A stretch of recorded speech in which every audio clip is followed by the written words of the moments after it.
Chapter 214. As the saying goes, what you think of in the day, you dream of it at night. Dark spent an entire day on the records of the refining array. Naturally, he dreamt of something related to it. In the dream, he successfully created 12 gold saint garments. Every week, he would randomly create a gold saint garment for 2 consecutive weeks. What?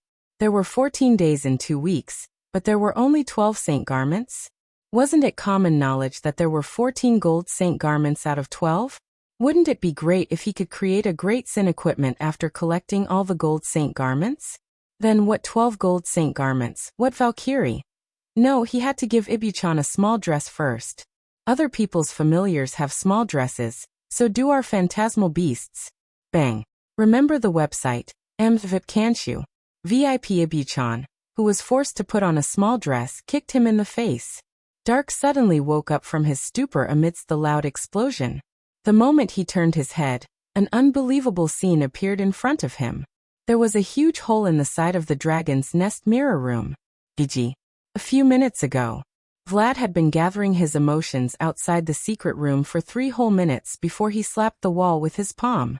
Although his memories were very fragmented, and he didn't even know where he was, he could still see through a hidden door that could be triggered by pouring magic power into it. Just like how he could see through White and the other's magic power and current level in a very short period of time after he woke up. Among the 4 human children, the sturdiest one was only at the level of a magic apprentice, and his magic power talent was relatively ordinary. However, his physique was not bad, and he could barely be considered a magic swordsman. Unfortunately, he was wearing a uniform similar to a magic robe, and he was probably on the wrong path. The other one was thin and tall with a pockmarked face. His magic power talent was slightly better than the first one, but it was limited. Moreover, his physique was weak, and there was no room for him to change his profession. In the demon race, he was at the bottom of the pile. On the other hand, the only girl had the temperament of a sage, and her magic power talent was not bad.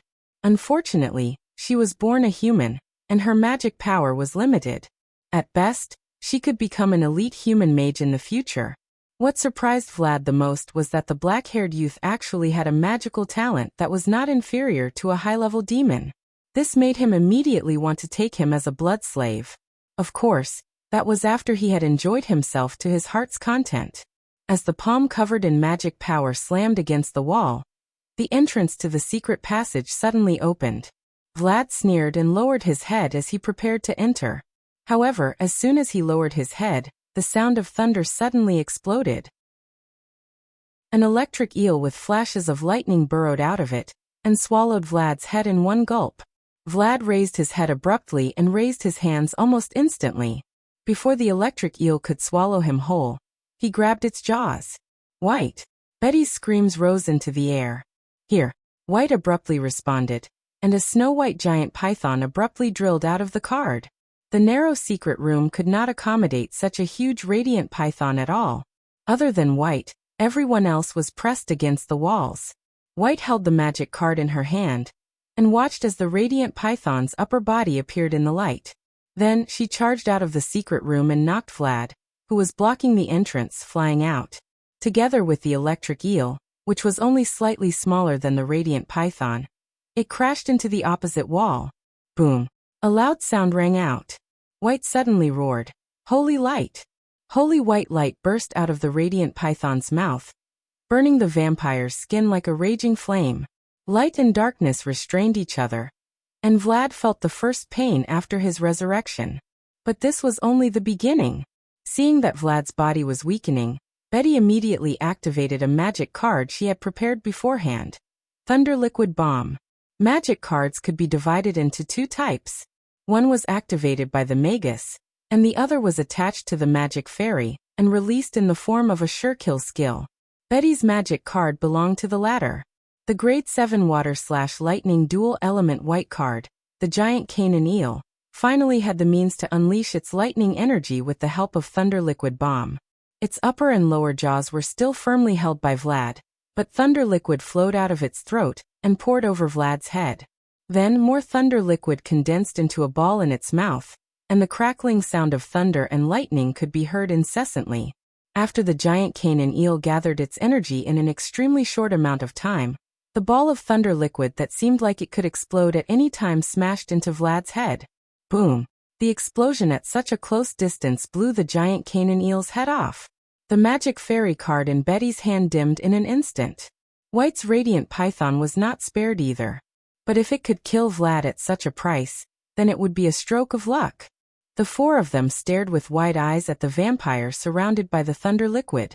They wanted nothing more than to stare at it and turn it into minced meat. Cough! The vampire's body jerked violently. The thunder liquid attached to his head was shaken off and fell to the ground. White and the others immediately tensed up. Betty's reaction was the fastest, and she almost immediately rushed out of the secret room. Vlad had completely taken the damage of the thunder liquid bomb, but he was still alive. The secret room that had been discovered was no longer a place to hide. On the contrary, the small size of the secret room would hinder their escape. Run! She didn't say anything else, and turned around to escape as soon as she left the secret room. Although Seakeet and Luoboat's brains didn't work as fast as hers, they didn't need to think to escape. Only White was stunned for a moment, and then hurriedly followed. But just as he reached the entrance of the secret room, he suddenly had an extremely ominous premonition. It wasn't the first time he had that feeling, and every time it appeared, it was when a crisis was about to strike. His many experiences allowed him to react as quickly as possible. In that instant, he abruptly stopped, moved sideways, and stuck close to the wall. After that, less than half a second later, the vampire, whose entire body was flowing with lightning liquid, suddenly opened its mouth. Using its four fangs as fulcrum, blood-like magic power converged in the middle. In an instant, it completed the process from nothingness. A huge magic array instantly popped out. Then, a blood-colored beam of light suddenly burst out through the magic array's amplification. White, who was stuck to the wall, saw the blood-red beam of light, which was thicker than the waist of the radiant python, rush past his eyelids. Then it shot straight toward the mirror in front of him. White broke out in a cold sweat. This was the first time he had narrowly escaped death, and his heart almost jumped out of his chest. The mirror that was hit by the beam of light melted without any pause. The light that escaped through the reflection of the mirror quickly dyed the entire secret room red. White's face was blood red, and his body couldn't help but tremble. It took him a long time to realize that it wasn't just the mirrors that were melted, but also the wall behind the mirrors. Or rather, some kind of spatial structure. A huge hole appeared in the secret room, and it connected to another mirror room. The sound of the explosion quickly subsided. Panting sounds could be heard from all around. Cold wind flew back and forth in the hole, and the airflow on both sides interacted. Betty and the other two who were lucky enough to escape the secret room couldn't help but stop. Luoboat screamed in horror and ran back with all his might. White! White! His voice was full of fear, and he didn't even have time to deal with the vampire who was right in front of him. The thunder liquid on Vlad's face had all dripped down, revealing his true appearance at this moment. His originally elegant long hair had been completely destroyed, and most of his face had been melted by the thunder liquid bomb, revealing his pale bones. His lipless mouth was still half open. Steaming blood mist spread around his mouth. He was in a sorry state. He was in a sorry state. He was in a sorry state. Flames of anger burned in Vlad's eyes, and the melted skin was healing at a visible speed. However, hair was harder to regrow than skin. A few strands of long hair hung from the top of his head, looking lonely and desolate. The corners of his clothes that had been blasted to pieces by the thunder liquid bomb turned into sticky threads of blood, and a complete set of clothes was reconstructed. Vlad ignored Luoboat, who was nearby, and suddenly turned his gaze to the fleeing Betty. He couldn't figure out how this human girl, whose magic power was only passable, could summon that Canaan electric eel. There was no information related to it in his fragmented memories. Could it be that this human girl actually had a unique and rare talent in summoning magic? Vlad's expression became more and more sinister. Betty had become the second person he wanted to embrace. Only by turning her into a blood thrall could he wash away his previous humiliation. Luoboat rushed into the secret room. The secret room was a mess, and he almost thought that White had evaporated. Over here. It wasn't until White reminded him in a weak voice that Luo Boat abruptly turned around and saw White leaning against the wall by the entrance. Great, you're still alive. Luo Boat hugged White, unable to suppress the ecstasy on his face. White's body went weak, and he could only let him hug him. Where's the vampire? The vampire. Luo Boat finally remembered and his face paled. Still alive. It was a simple sentence. After that sentence, White struggled to walk out of the secret room. It was also at this time that he finally noticed that there was a huge hole in one of the walls of the secret room. However, because the other side of the hole was also a mirror room filled with mirrors, it created a visual error for a moment. Luo Boat had noticed it the moment he entered. However, he didn't have the mind to think about it at the time. Now that he looked at it again, he couldn't help but think. So there's an even bigger secret room in the secret room? This thought came to an abrupt end when he heard the sound of wings flapping from the other side of the hole. Little Devil slowly flew to the entrance of the hole and pretended not to react as he looked at White and Luo Boat in the narrow secret room and cursed in his heart. Such an iconic familiar was unique in the whole of Shengmalian. White and Luo Boat almost immediately realized who the person in front of them was. We can escape from the hole. If Dake is here. Different thoughts crossed their minds. Dark Diamond followed closely behind the little demonic beast and appeared in their field of vision. Hey! Who would have thought that the hero's secret room and the Valkyrie's secret room were only separated by a wall? Judging from the scale, Hero Brett might have just dug out a little from the Valkyrie's scraps. Maybe he was just following the trend, so that when he chatted with someone he could say, "Hey, you're hiding it too? I'm hiding it too." Dake carefully peeked in that direction. Don't you guys look great? White and Luo Boat looked conflicted. But before they could say anything, Vlad, who had been running towards Betty, suddenly appeared at the entrance of the secret room.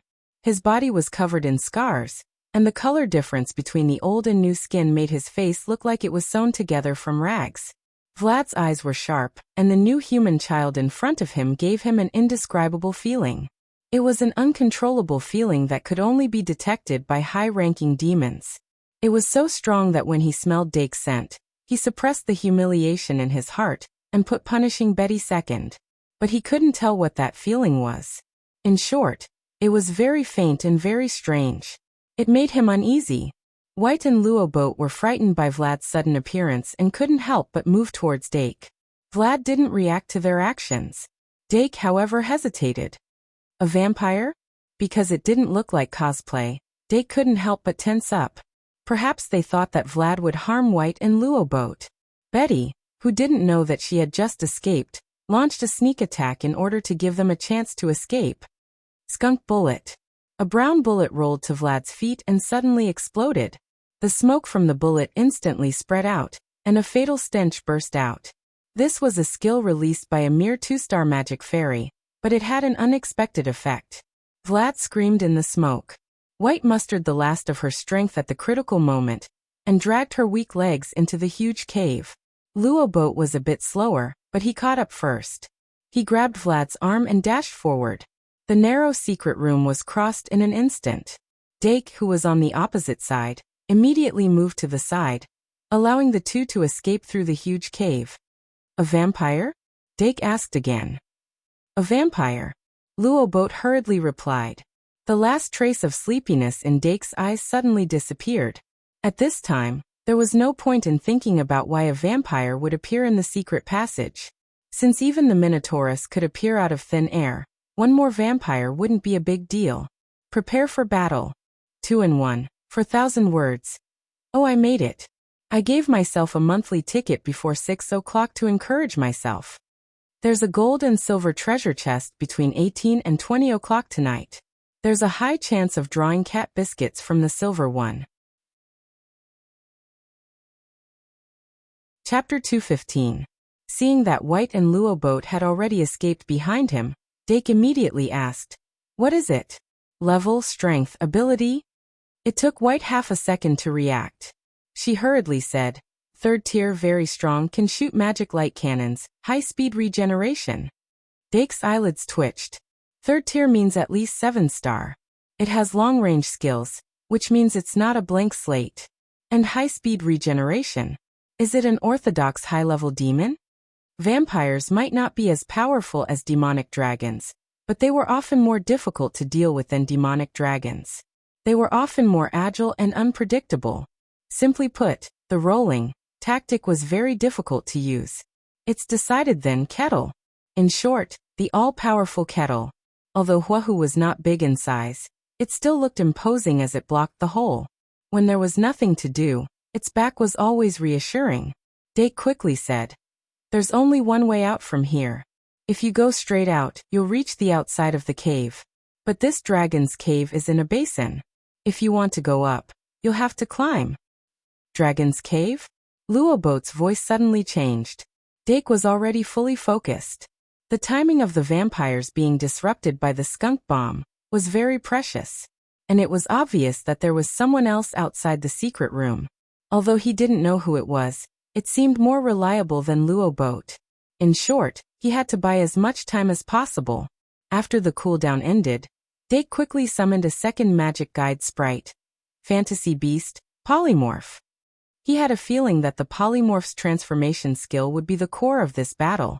But so far, the polymorph had never transformed into a third-tier magic guide sprite, so it wasn't very reliable to bet all his chips on the polymorph. Therefore, after summoning the polymorph, he took Claire's Christmas present. Paradise. Dake's intention was very clear. White was shocked to realize that Dake wasn't thinking about how to escape after learning the basic information about vampires. Instead, he was preparing for battle. Was it because a 7-star vampire wasn't enough to make him retreat? However, based on Dake's performance in the class competition, even though he was good, he wasn't that good.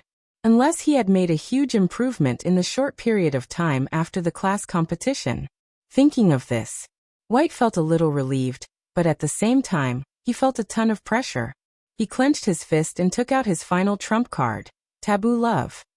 He knew that Taboo Love wouldn't be effective against creatures with high intelligence other than magic elves, especially high-level demons with powerful magic power.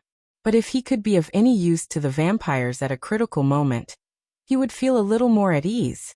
At this very moment, Betty and Seakeet, who were outside the secret chamber, did not know that the two mirror chambers had been connected. They were surprised by the vampire's sudden action, but they didn't dare to provoke him too much. Vlad's scream from the skunk bomb made them tremble in fear. Seakeet had already slipped to the corner, half of her head trembling uneasily. Betty was also slowly retreating, ready to escape at any time. A vampire's sense of smell was as sharp as a werewolf's. The skunk bomb had almost destroyed Vlad's olfactory system. He screamed as he dispersed the smoke and took in big breaths of fresh air, looking more and more miserable. He couldn't help but turn his attention to Betty again. Roar! Vlad bared his teeth and roared. He swung his claw at Betty, and a bloody claw flew out and grabbed at her. Betty's heart tightened, and she turned to run. Suddenly, there was an explosion in the air. The invisible barrier was torn apart by the bloody claw, but it was stopped. Betty took the opportunity to slip into the corner, and out of Vlad's sight. She and Seakeet each took a side, not daring to show their heads again. Both of them were nervous, afraid that Vlad would chase after them. However, after the vampire swung his claw, he no longer paid any attention to them. In the blink of an eye, the vampire had already rushed into the secret room. Betty instinctively took a step forward, but then hesitated. What could she do if she rushed back? He couldn't do anything. After the moon god incident, the members of the church had matured a lot.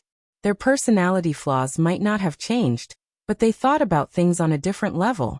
Betty and Seakeet's eyes met, and they both knew what the other meant. There was no hope. From their point of view, White and Luoboat were already beyond saving. If they didn't escape now, they would also die in the vampire's mouth. They had to escape. The two reached a consensus. Then, the howling vampire that had rushed into the secret room was blasted out at an even faster speed. Boom! Betty and Seakeet couldn't understand. Vlad, who had almost turned into a pancake, slid down from the wall.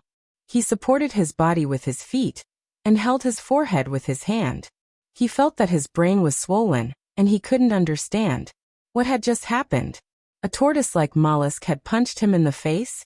How could the mighty Lord Vlad be sent flying with a single, soft punch? No.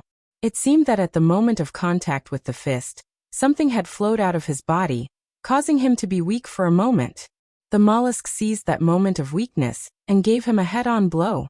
Vlad's mind gradually cleared, and he struggled to stand up. His vitality, which had already been weakened by the thunder liquid bomb, was further weakened. But Hohus' blow to the head finally woke him up completely. He began to calm down, and was no longer full of contempt like before.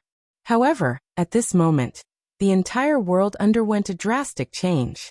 Vlad's expression changed greatly. His blood-red cloak unfurled angrily, and a pair of pitch-black bat wings stretched out, carrying him high into the sky. As soon as his feet left the ground, magic power spread to his feet. He had never seen that kind of strange magic wave in his life, even though he didn't have much memory of it. But that feeling of unfamiliarity and fear couldn't fool him. Vlad didn't want to admit that a human child could make him feel fear. Mana veins instantly covered the surroundings, densely packed like a grid. Buildings, which seemed to have been moved out of a fairy tale world, rose from the ground one after another. The whole world had been forcibly squeezed into the paradise, filling it to the brim. A merry-go-round with colorful lights appeared in the dragon's nest, scaring White and Luoboat to jump away. A small section of the haunted house entered the hero's secret room, and a ghost wearing a sheet floated in it. A huge Ferris wheel rose outside the secret room, directly reaching the ceiling. The secret passage, which had become gloomy and silent due to the arrival of the vampire, was suddenly filled with a cheerful melody. The golden-haired young master walked out of the secret chamber and looked up at the vampire, who was on top of the Ferris wheel. Their gazes met in the air, but there were no sparks. Betty and Seekit, who were hiding in the corner, were startled by the hedgehog cat trash can that suddenly appeared behind them. They almost screamed. Seekit looked at the golden-haired young man who walked out of the secret room with a pale face. It wasn't the first time she felt frightened. Why was the one who walked into the secret room White Gouda, but the one who walked out was Dake Dimung? Could the secret room, which was full of mirrors, turn into a living person? It's a field card. Betty looked at the golden-haired young man, who was only a first-year student, and was shocked. The creation of a field card was extremely complicated and tedious. Even a fourth-year student might not be able to create one successfully. Most of the magisters could only master some simple methods of creating field cards after graduation. Even a top student like her had only refined one water field card, and it hadn't been of much use. Students who had high-level field cards were almost all the top students in their respective years. Even though she didn't know the effects of paradise, she could tell from the details of the projection that it was an extremely high-level card. However, she didn't have any ill feelings towards Dake. The stronger the student who appeared at this time, the more reassuring it was. She suppressed the thought of running away and stared at the golden-haired young man who was still calm and graceful in the face of a high-level vampire. Her fingers trembled slightly. The sound of her heartbeat suddenly became louder. Vlad's attack came without warning.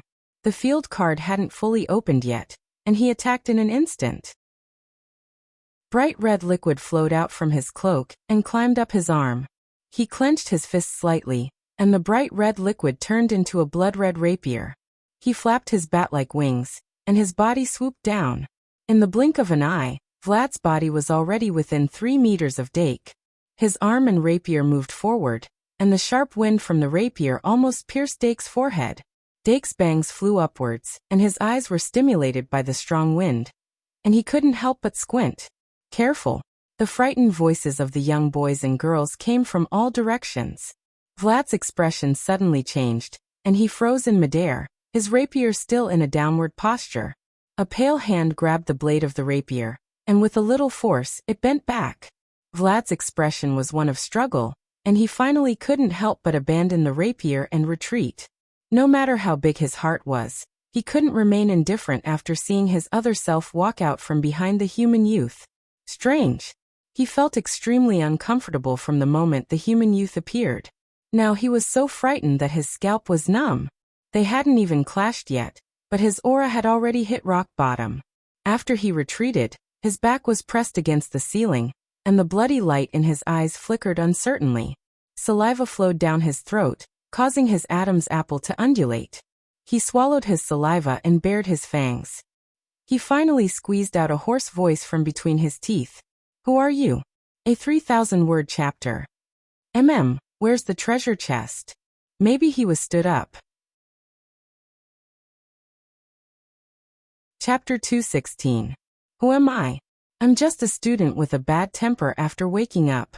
Dake did not answer Vlad's question directly.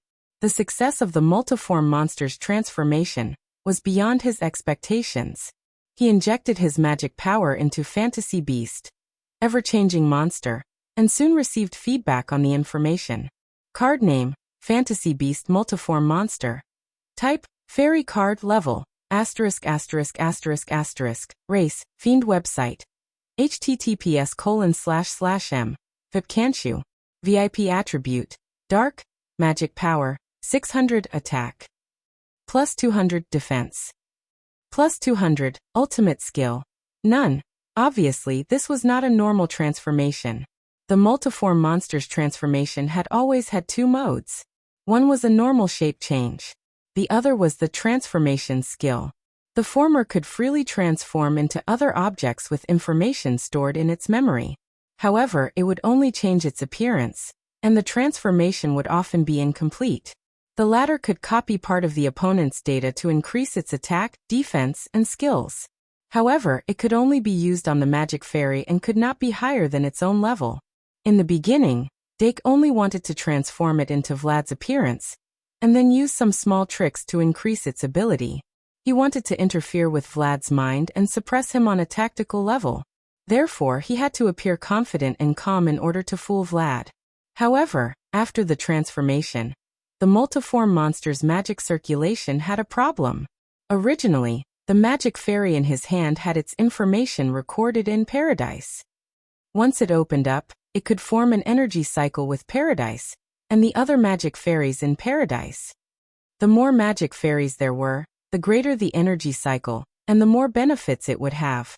The various abilities of the magic fairy would naturally be affected by the energy cycle. This was also one of the mechanisms of the field card. In other words, it was affected by the Paradise field. The multiform monster's transformation in Paradise was affected by this. To be more precise, it was affected by the haunted house in Paradise. After Dake obtained Paradise, he did not do much research, so his understanding of Paradise was still superficial. This type of magic card was based on the feedback of magic power. The information given to the Magister was actually very basic. If he wanted to have a deeper understanding and dig out the potential of the magic card itself, he would have to repeatedly experiment and develop it. Just like this time, Dake realized that in the haunted house in Paradise, certain abilities such as disguise, imitation, and transformation would be enhanced to different degrees. According to this train of thought, perhaps it would be even more effective on undying species, spectre-type magic spirits, and other magic spirits. In any case, after gaining the buff from the haunted house, the shapeshifting monster's transformation skill had a breakthrough. The first was the increase in universality. The target of transformation was no longer limited to magic elves. With the support of the field, the polymorph monster was able to copy part of the data of objects other than the enchanted sprite, although this part of the data was likely to be discounted. The second was the improvement of his basic abilities. Transformation was no longer limited to those on the same level and below. Cloning across the ladder became feasible. However, it could not exceed the amount of data of those at the same level. However, it changed from can only copy data up to the highest level of the same rank to can only copy data up to the highest level of the same rank, and it was incomplete. Take the current situation for example. The polymorph monster was now in the state of Bliss 3, and its star level had increased to 4 stars. It belonged to the second-tier magic spirits. Originally, it could only copy part of the data of the highest 6-star magic spirits. However, in the haunted house, it could copy the state data of the vampire, which should be a 7-star vampire, when it was a 6-star. This part of the data would be more blurry, fluctuating within a certain range of values, and was very unstable. Just like the DNA of the polymorph monster, It was constantly changing. In addition, it did not successfully copy the killer skill. This was very likely because the ability of the haunted house was not perfect. Regarding this point, it could be the development direction of the next version of Paradise. Dake's thoughts turned. The polymorph monster now had the attack and defense panel of the vampire when it was a 6-star vampire. Due to the buff of Paradise, each of its magic attack and defense had increased by 200 points. However, it did not have a killer skill. The transformation completed based on the foundation of Bliss 3 could only last for 15 minutes. This 15 minutes was the line between life and death. However, in a magic duel, 15 minutes was a full 30 rounds. It was more than enough. Confidence came from an accurate understanding of his own strength. Dake raised his head to look at Vlad. There was already a stack of cards in his hand. He spread out the stack of cards like a peacock spreading its tail. Then he pulled out a card. He used the usual summoning spell. It was as smooth as silk. Under the effect of Paradise, summoning time -1s. In just 2 seconds, a magic spirit appeared beside Dake. The polymorph monster's magic attack and defense increased by 100. After that, it was only 5 seconds. The 4th magic guide spirit was successfully summoned. Then the 5th, the 6th. It was not until the little monsters were locked in the spell cages that they were summoned. A total of 7 magic spirits, including the polymorph monster, gathered beside Dake. All 7 magic guide fairies received an increase in magic attack and defense by 700 each. Dake waved his hand slightly, and they retreated into the secret room behind him, the haunted house. The ghost that was born with the haunted house poked its head out and looked around curiously. Vlad was very puzzled by Dake's summoning of so many low-level monsters in one go. However, he was indeed frightened by the polymorph monster, so he did not act rashly.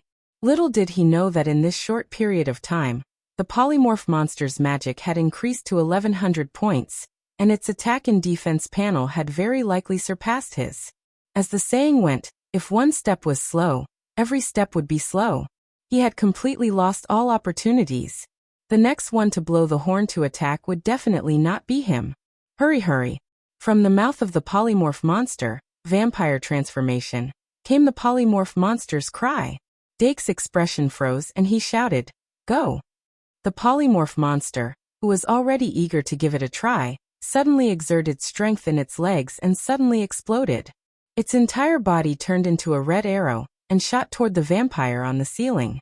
The battle was about to start. Vlad was forced to fight. The rapier in his right hand shook and returned to its straight position. He spread his wings and swooped down like an eagle. Using the acceleration of gravity, he began a direct confrontation with the polymorph monster.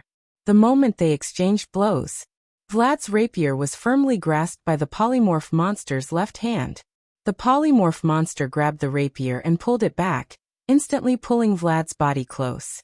Then its right arm clenched into a fist and fiercely smashed Vlad's nose, almost breaking it. Ah! Vlad's nose bled as he screamed. He simply gave up on the rapier. The blood cloak on his back turned into a fist, reaching out from his shoulder and fiercely smashing at the polymorph monster.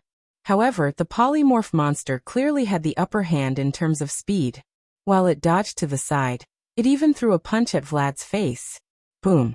Vlad was smashed into the Ferris wheel, and the polymorph monster suddenly caught up. The two of them began to fight each other on the Ferris wheel with their fists. "This is not what I want." Vlad roared in pain. After a little more than a minute of fighting, he could no longer hold on. At this moment, following the summoning of the Diru beast, the polymorph monster's magic attack and defense both increased by 100. The difference in power between the two sides was once again widened. Vlad suffered a pain that a noble vampire shouldn't have to endure. He was forced back in his battle with himself, and both the physical and mental pressure had reached a peak. Finally, he couldn't take it anymore, and a flash of magic burst out from his palm. 2 magic arrays rotating in opposite directions suddenly appeared. He seized the opportunity and fiercely pushed his palm towards the polymorph monster's chest. But the moment before he made his move, that strange feeling of weakness appeared once again. His attack paused, and the magic beam he shot out again only had half of its power left. That bit of power only left a scorch mark on the polymorph monster's chest. Busy. The polymorph monster used Vlad's body to make an innocent tilted head kill. Fuck. Vlad's mental state suffered another heavy blow. In the next moment, a beam of magic light instantly arrived and brushed past the base of his thigh, leaving behind a horrifying wound that was dripping with blood. Vlad abruptly lowered his head as he screamed, only to see a harmless magic elf about to close its mouth. It was Ivan who had used imitation. With the buff of paradise, Ivan was no longer a little cutie who could kill people with a single skill. He stuck out his tongue, and only felt that the magic beam that was shot out of his mouth was unexpectedly spicy. Vlad's face was ashen, and he wondered if he had run into some top-secret summoner base. Where did these unheard-of summon beasts come from? But the polymorph monster was at the peak of its excitement, and wouldn't give him a chance to stop and take a breather. Vlad was only distracted for a moment, and he was sent flying with a punch. The iron frame of the Ferris wheel was twisted from the impact. His magic was constantly being used up on high-speed regeneration. Pain and humiliation pressed on his nerves. Vlad's face became more and more sinister, and the red light that erupted from his eyes was terrifying. Suddenly, the blood cloak on his back suddenly opened, and countless bats swarmed out from under it. The polymorph monster didn't have time to react before it was surrounded and bitten by the bats.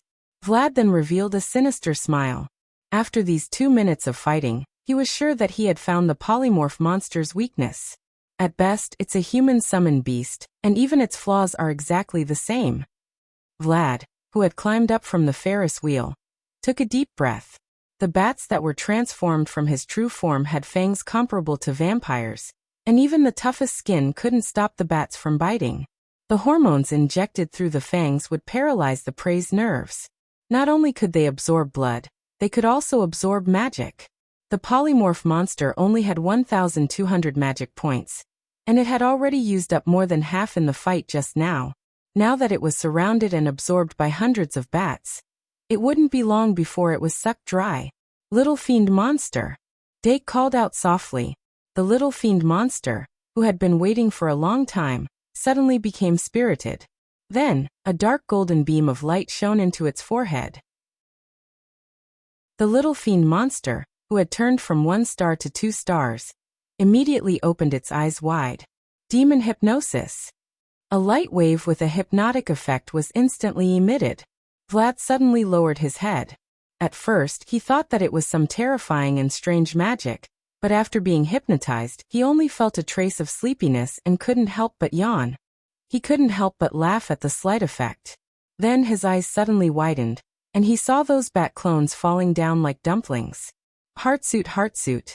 Then a bewitching sound was heard. The sound wave that turned into a large area of water swept over, and the hundreds of brittle bats were all shattered.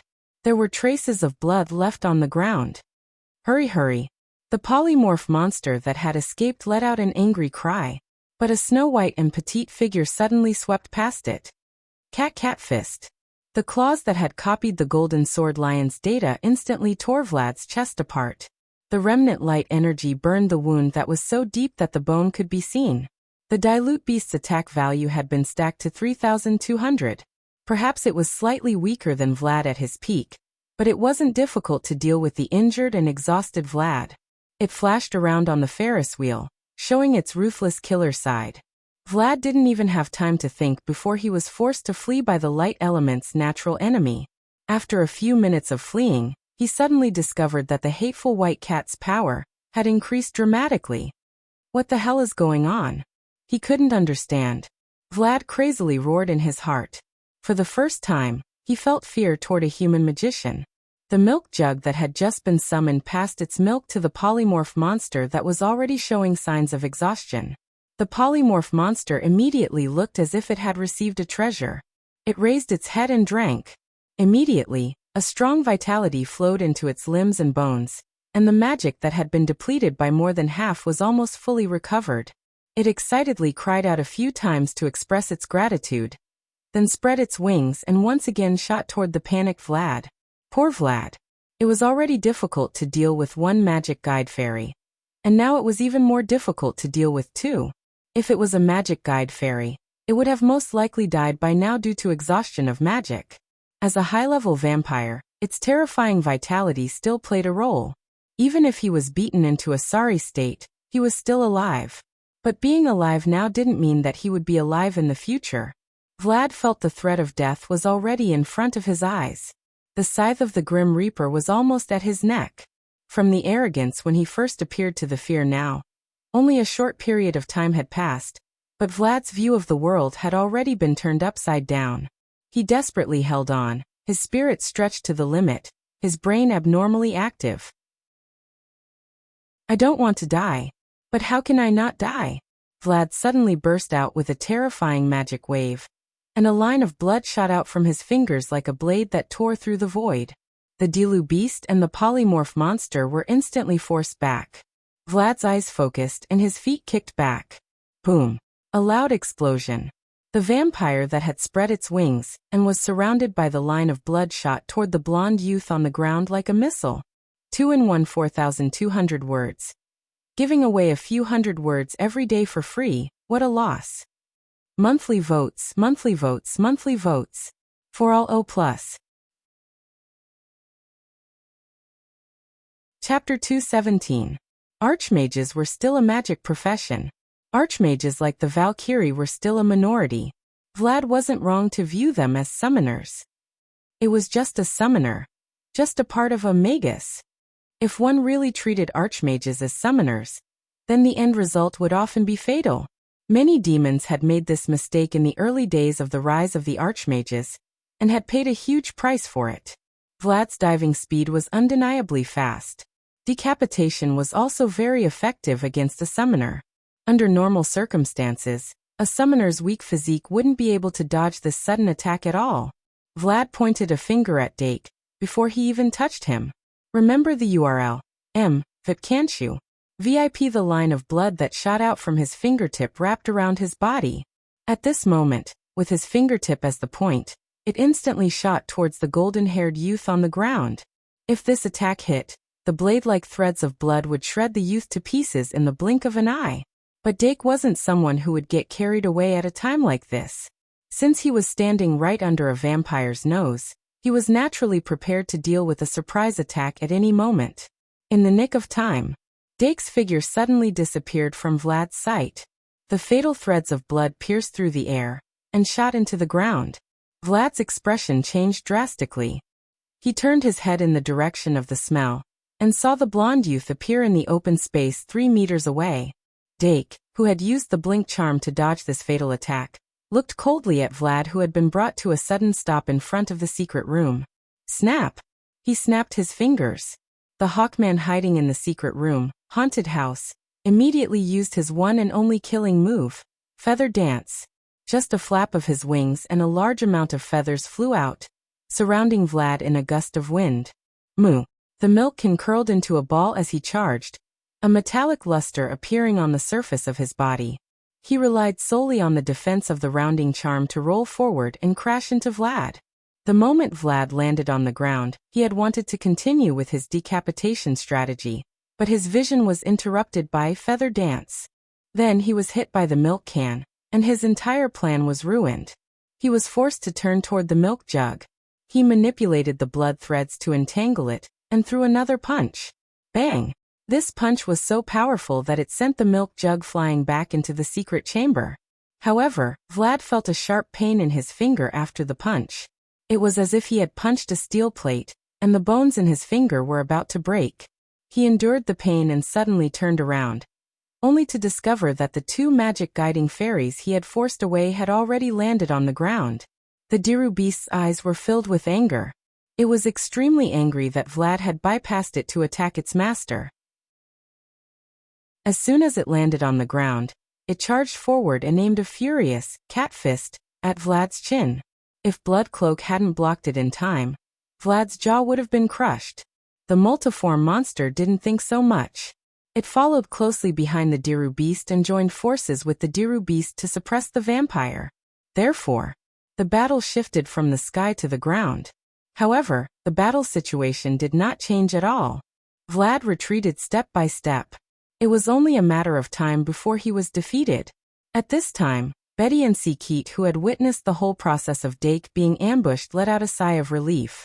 White and Luobot, who were peeking from the other side of the secret chamber, also noticed that Vlad had been completely suppressed.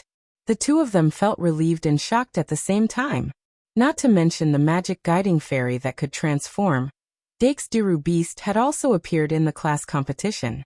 Its 3 attributes that had surpassed its level by relying on the divine holy ring had already shocked everyone at that time. However, now that it was facing a 3rd-tier vampire, it was actually on par with him? Is it the effect of that field card? He had mixed feelings. Not long after Fairy Ibu was summoned, the effect of Paradise was displayed to the extreme. There were a total of 10 magic guiding fairies, and each of them had an increase in magic attack and defense by 1,000 points. Just by relying on a field card, he could obtain such a huge improvement. This was extremely terrifying at any time. However, it was only because Vlad didn't have too many memories that he could use to suppress the vampire. The strength of the demon race did not come from nowhere. Magic was the foundation of their strength. Increasing one's strength, speed, and defense for a short period of time through buff magic was one of the basic elements of a battle. However, Vlad would not. If he was given more time to recover his memories, he would become even more difficult to deal with. Fortunately, that was not the case. Fairy Ibu joined the battle under Dake's command. She raised her head and began to sing the Song of Charm. Heartsuit, mesmerizing voice, was activated, and while it dealt slight damage to the vampires, the mesmerizing effect of mesmerizing body was transformed into a voice that expanded to the vampires. As a female, Vlad was not completely immune to the charm effect of charming body. He suddenly became absent-minded in the midst of the fierce battle. In that instant, the Diru beast's cat claws pierced through his abdomen, and the shapeshifter's iron fist shattered his arm bone. Ah! Vlad woke up from his miserable screams. The blood that seeped out of his abdomen tried to repair the huge wound, but there was not enough blood or magic. Vlad clenched his fists in pain, the veins on his forehead popping out. His face was filled with panic, fear, regret, and many other emotions. His behavior was becoming more and more crazy. However, if one looked carefully, they would find that the depths of his eyes were becoming calmer. Some people would lose control when their emotions were intense. Some people were the exact opposite. Vlad belonged to the latter. Vampires were not that easy to kill. Garlic, crosses, holy water, silver ornaments. In history, humans had thought of countless ways to kill vampires, but most of them were only effective against blood thralls or blood demons. Orthodox vampires could even wear silver crosses and eat garlic dipped in holy water. Moreover, vampires could also turn into a group of bats. Each bat was their clone and contained all their genetic information. As long as the soul was attached to any bat, the vampire would be reborn. Vlad had obtained a new life by possessing the bat of an 8-star hidden boss, Vampire Count. After that, he used the Christmas Day ceremony as a sacrifice of blood and successfully resurrected. As for why his soul appeared in the secret passage, how long had it wandered in the secret passage, and why hadn't it dissipated yet? Even Vlad himself could not remember these things. However, the method of resurrection had given him guidance. Vlad desperately gasped for breath as his eyes swept across everyone present. No matter if it was Dake Dimung who had forced him into a desperate situation, or Betty, Sikit, White, and Luobot who were hiding in the surroundings with only half of their faces exposed. It was as if he wanted to engrave the faces of these people into his genes. That sharp gaze even made people feel pain. Sikit and Luobot subconsciously retracted their heads. Vlad's body was covered in a bloody light as he once again forced the Dilu beast and the multiform monster to retreat. Then, like a proper villain with a business license, he let out a gloomy laugh. Do you know what a vampire is? Transcending life and death, transcending eternity. We awaken from corpses and return from the realm of the dead. We have never been alive, let alone die. Foolish humans. Vlad will return. Before he finished speaking, Vlad's body suddenly expanded. From the original thin and long body to the later round and fat body, it only took 3 seconds. His forelimbs swelled, his facial features changed, and the blood ball in the center of his body continued to expand. releasing an extremely dense bloody light. Self-destruction. This scene was so familiar. Dake's mind suddenly flashed back to the Halloween event where the 8-star hidden boss, Vampire Count's final farewell ceremony. The same result. The same self-destruction. Hide. Dake only had time to issue a final reminder. The bloody light dyed the entire world red. With Vlad's body as the center, the impact of the explosion spread to both sides of the secret passage, into the secret room, and to all the empty spaces. The sound of the explosion was so close that it almost made people's ears ring. The smell of blood filled the air. Betty Seakeet, White Luoboat. The four of them instinctively shrank back, only to see the bloody wave rushing past them, crashing into the wall in front of them and splattering everywhere. Dake. The explosion that lasted for only a few seconds instantly subsided. Seakeet clutched her chest and gasped for breath. The other three hurriedly stuck their heads out, wanting to check on Dake's situation. Hundreds and thousands of bats suddenly flew past their eyes and into the crisscrossing secret passageways. Luoboat violently slapped the bats in front of him, retreating in fear. White and Betty were also forced to shrink back. At the center of Vlad's explosion, Dake Dimming struggled to pry open the body of Polymorph's body, his heart still palpitating with fear. Vlad's self-destruction was not as terrifying as expected. This might have something to do with the fact that he used the last of his strength to create bats. But even so, Polymorph, who blocked all the damage at the critical moment, still had no magic power left, dissipating in the starlight. Dake took out the magic card Fantasy Beast, Polymorph, tapped on the card surface, and injected magic power. Thanks. Busy. Vlad's self-destruction was more like a pretense. He obviously wanted to escape, not die together. The bats scattered in the secret room would become the carriers for his rebirth. But the vampire's rebirth was not really that convenient. There were many factors to consider. But these had nothing to do with Dake. The vampire thought that he could escape, but he did not know that this was the territory of the Shungmalian Academy. Since he had already exposed himself, not a single bat could escape from here. Dake stood up straight, tidied his messy bangs, and regained his elegance. Chapter 218. When the last bat disappeared from sight, the surroundings gradually became quiet. White and Luoboat looked at each other, then ran out of the secret room. The sudden appearance of the bats had put them in a difficult position, but the vampire's self-destruction was too frightening. They were worried about Dake's safety, but when they stepped out of the secret room, Dake's magic fairies had already rushed out and intimately gathered around Dake's feet. White was very envious of the fairies' high intelligence. Professor Cheongsi had explained some relevant knowledge in the dueling class at the end of the semester, but it wasn't something that a mere magus could touch upon. No one knew how Dake had done it. Even Professor Cheongsi had said that it wasn't something to be envious of. White took a deep breath. When he saw that Dake was fine, he leaned back against the wall and sat down. Whether it was his mental or physical strength, he had reached his limit. Luoboat was still energetic. He looked around and asked Dake, "Are you okay?" Dake looked up. "I'm fine." Luoboat, "What about the vampire? He won't come back, right?" Dake thought for a moment, then said, "Let's be careful. We should leave the secret passage tonight, and tell the professors about the vampire's appearance, as soon as possible. Oh, and Professor Shi-Erfu should still be at school." Luoboat quickly nodded. "That's what I thought too." The two of them then looked at Betty and Seakeet, who had come out from the other side of the room. Dake already knew that White and Betty were traveling together, but he hadn't seen their faces until now. He was familiar with Seakeet, but he had only seen her face once in the infirmary, so he didn't have much of an impression of her. Seakeet had been avoiding him all this while. Now that there was no way to avoid him, she said helplessly, "Dimung, why are you here?"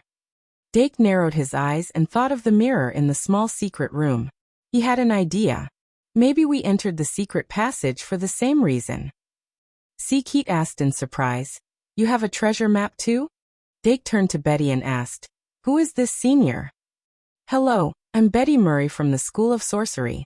You can just call me Betty," Betty said generously. Dake, "That won't do. Senior Amorue. How did you encounter the vampire? Betty still had a lingering fear in her heart. I don't know. We just stayed here for the night. No one would have thought that there would be a vampire in this secret passage. I mean, we didn't realize we were being ambushed until White screamed. Speaking of which, Keith's face suddenly changed. She said with a trembling voice, Wait, I heard that after being bitten by a vampire, you will become a vampire's servant? Then White. Everyone's eyes instantly focused on White. Werther's body trembled. He subconsciously touched his neck, only to find that the wound on his neck had already healed, leaving only an inconspicuous scar. This actually scared him. Is there really such a thing? Betty quickly comforted him. Not necessarily. Vampires will only turn their prey into a blood thrall during the embrace. If it's just a normal feeding, it won't happen. Dake nodded. That's true. But we haven't seen a real vampire before. To be safe, we should take White to Sister Kalien as soon as possible. White immediately stood up and said in a panic, Then should we go now? Dake, let's not delay. Before leaving, Dake went back to the dragon's lair to take a look. Sure enough, this secret realm was showing signs of collapsing. I wanted to go on another trip. Dake was disappointed. But when he thought about how he had drawn every scene, he was glad. Maybe this was life. The journey was full of scenery. When he looked back, there were only remnants of memories. After Dake packed up his things, he walked out of the small secret room. The collapse of the dragon's lair had obviously affected this small secret room. Standing in the secret room, one could even feel the tremors like an earthquake. But once they left the secret room, there was nothing left. The five of them witnessed the disappearance of the secret room. Then they set off on their journey home with mixed feelings. Along the way, they didn't encounter any other danger except for a few bats. White was exhausted halfway back. He had to summon magical fantasy beast, Stag, to travel. Keith and Betty didn't have much stamina either. They walked and stopped for a while. Finally, they left the secret passage before 8 in the morning. At this moment, everyone was exhausted beyond belief. But in order to completely resolve their worries, they dragged their tired bodies and knocked on the door of the infirmary. Sister Kalien finally had a good night's sleep. She didn't want to be woken up by the noise. She didn't look well when she opened the door. But when she learned that White had been bitten by a vampire, she immediately said, Come in first. Sister Kalien put White on the bed. First, she checked the bite wound on his neck. Then she applied alcohol to disinfect it, and took out a needle to draw blood. She dripped the blood on a petri dish. Then, she made a temporary reagent and dripped it into the petri dish for testing. The reagent reacted with the blood and emitted light of 7 colors. After checking the spectrum, Sister Kalien finally relaxed. Luckily, there are no signs of blood enslavement. She put down her tools, took off her gloves, and washed her hands. Then she turned around and said, Tell me, where did you run into the vampire? Dake talked to Betty and the other two for a while. Then he said, In the secret passage. Sister Kalien looked at them and asked curiously, Is it over? Dake shook his head. Not yet. He turned into a swarm of bats and fled to various places in the secret passage. Crossing her arms, Sister Kalien rested her chin on her hand and pondered. He turned into bats and fled? That's what vampires usually do. But don't worry. I've already notified Professor Shierfu. She'll be here soon. If it's true, you might get bonus points. Dake asked in surprise. Can we get bonus points for doing that? Sister Kalien smiled. We discovered a hidden danger in the secret passage, and even successfully repelled it. Why can't we get bonus points? Dake said, But last time, Sister Kalien asked. You didn't? Dake said, Nope. Sister Kalien shrugged. Maybe you can look forward to the opening ceremony of the new semester. Arte always liked to store up some things, and then choose a grand time to light them up personally, just like setting off fireworks. You have to know that ever since that incident, she hasn't come back yet. Did I spill the beans? Dake said solemnly, No, sister. I didn't hear anything. Sister Kalien patted his shoulder and said kindly, If you're tired, you can lie down inside first. I have sleeping potions here. Okay, you can use them after the report. Before she could finish, a gust of wind blew in through the window. Professor Shierfu arrived with the wind and immediately said, "Let's report it now." Chapter 219. Professor Shierfu's face was as serious as ever. However, Dake could feel that her gaze towards him was slightly different. This made Dake a little embarrassed. After all, he did give her an unpleasant gift at Christmas. Fortunately, Professor Shierfu was a person who separated public from private interests and did not say much about it. Dake then described in detail the reason why he entered the secret passage, and the process and result of his encounter with the vampire. He did not hide the fact that he used the Paradise card to defeat the vampire Vlad. Although the school prohibited professors from giving students magic cards for free, even if it was a semi-finished product, it was still the same. However, by Christmas, Claire had already left her job, so it could be said that he had perfectly avoided this rule. In addition, the card was made by Dake himself, so it did not violate the handmade rule. The only thing left was the moral aspect. Therefore, Claire specifically stated that he could not use the Paradise card on events related to the competition. The first website was https://m. But can't you? VIP. Moreover, special circumstances were special. Professor Shierfu was not an unreasonable person. She did not say much in this regard. Instead, she showed a considerable degree of appreciation for Dake's actions. Then, her face became gloomy at a speed visible to the naked eye. "I remember that I specifically reminded you that the secret room is very dangerous and is forbidden to enter. Especially White and Luo Boat. You just came out of confinement." The change in atmosphere was so fast that White and Luo Boat did not have time to react. White was originally sleepy, but she suddenly woke up. Luo Boat subconsciously shrank his neck. Keat's face was not looking too good either. Only Betty retorted, "Professor Shierfu, that's not a rule, and it's a holiday right now." Shierfu, "Yes, so I'll only deduct 50 points from each of you." Betty, "Professor, that's not fair." Sister Kalien didn't say that. Kalien coughed. Ahem. Sylph glared at her fiercely and said, That's one thing.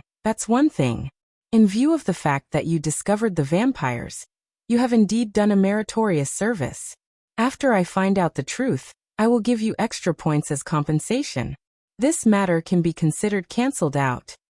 It's fine as long as you don't deduct points. White gradually lay flat on the bed, and her eyelids began to fight again. Professor Shierfu continued, "As for the fact that Dake defeated the vampire and saved the four of you, I'll explain it to the principal and then announce the reward." Dake couldn't help but smile. It seemed like he would be able to subsidize the materials for Fusion and Zoo.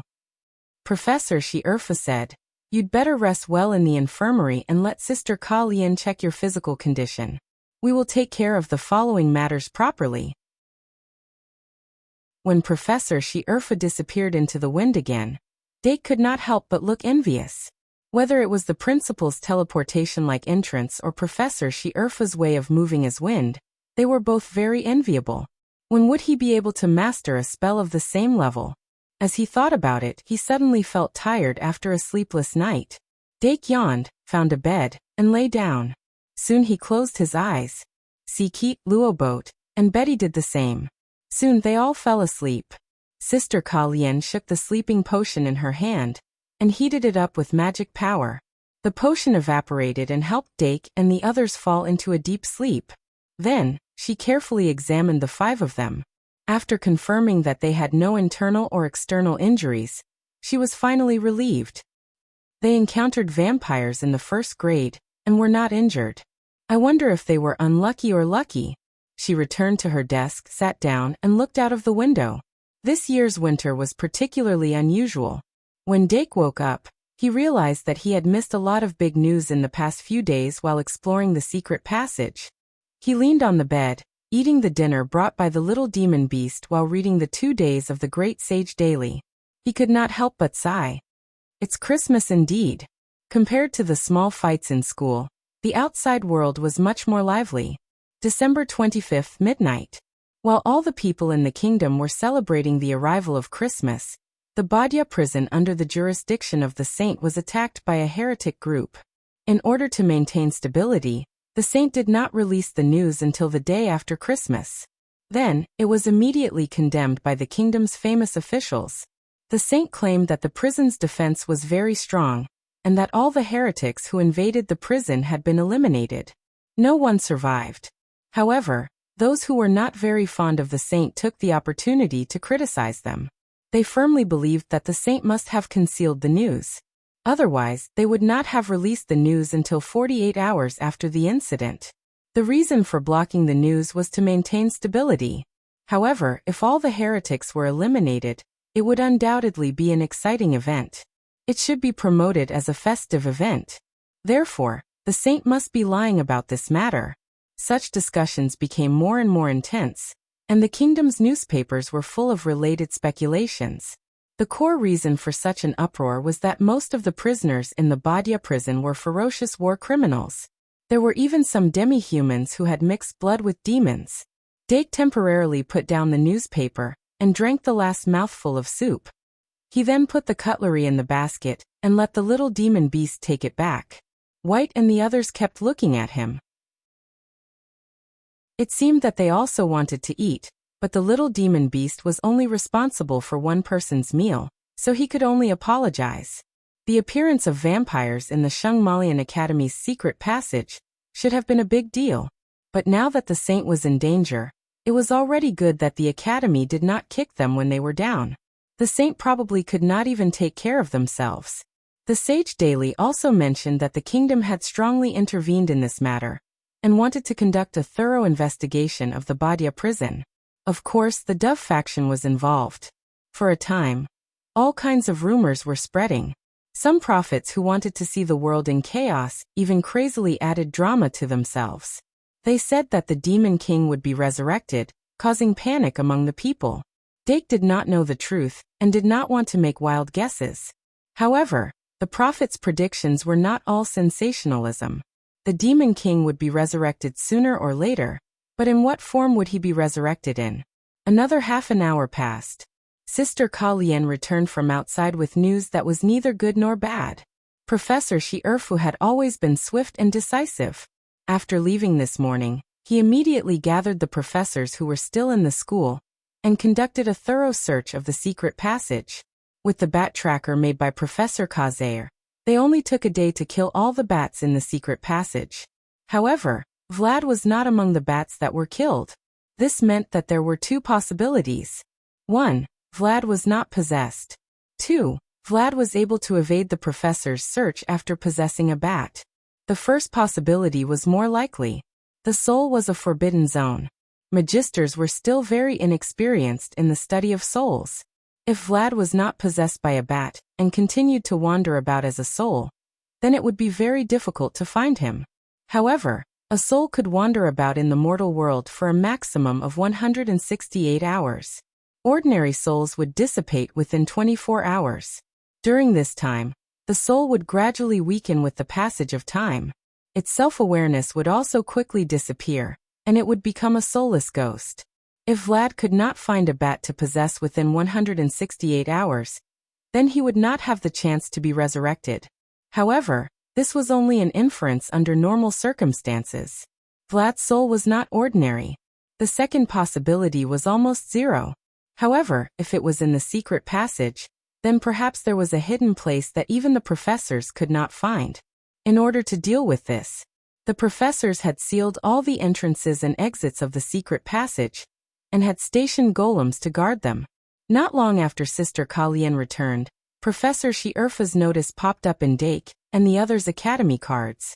From the moment the notice was sent out, the secret passage would become a forbidden zone. If anyone was found to have entered the secret passage, they would be expelled immediately. Such a strict ban was very rare in Shungmalian history. This meant that there was no possibility of cheating. If you wanted to challenge the Academy's tolerance limit, then congratulations, now was the time equals. After learning the result, Dake and the others did not stay in the infirmary any longer. After thanking Sister Ka Lien, they left the infirmary one after another. Dake went straight back to the dormitory. After not seeing each other for 3 days, he realized that he missed the catnip plants. The catnip plants thought the same and came over to him as soon as they saw him. Dake squatted down and picked up all 3 catnip plants. After a long time, he remembered to open Paradise and summon the magic elves one by one. The dormitory suddenly felt a little warmer. Dake took off his clothes and brought the 3 catnip plants into the bathroom. He washed off the dust and took a bath himself. The garbage slime had crawled to the edge of the bathtub and he grabbed it and put it on his face. Superficial, overall he had gained a lot from this treasure hunt. Not only did he see rare sceneries, but he also obtained the Valkyrie's alchemy array and even practiced with vampires. Especially after it was over, the academy helped to clean up. There was no better Christmas present than this. Dake thought happily. This was the only year that Yvette did not give him a Christmas present. He had no choice but to take it himself. Unlike Dake, Earbook parted ways with Yvette after leaving the infirmary. It was not that he wanted to separate, but Yvette chose to travel with the church. Everyone had their own ambitions. Earbook could do nothing about it. In any case, he could not be with Seekit.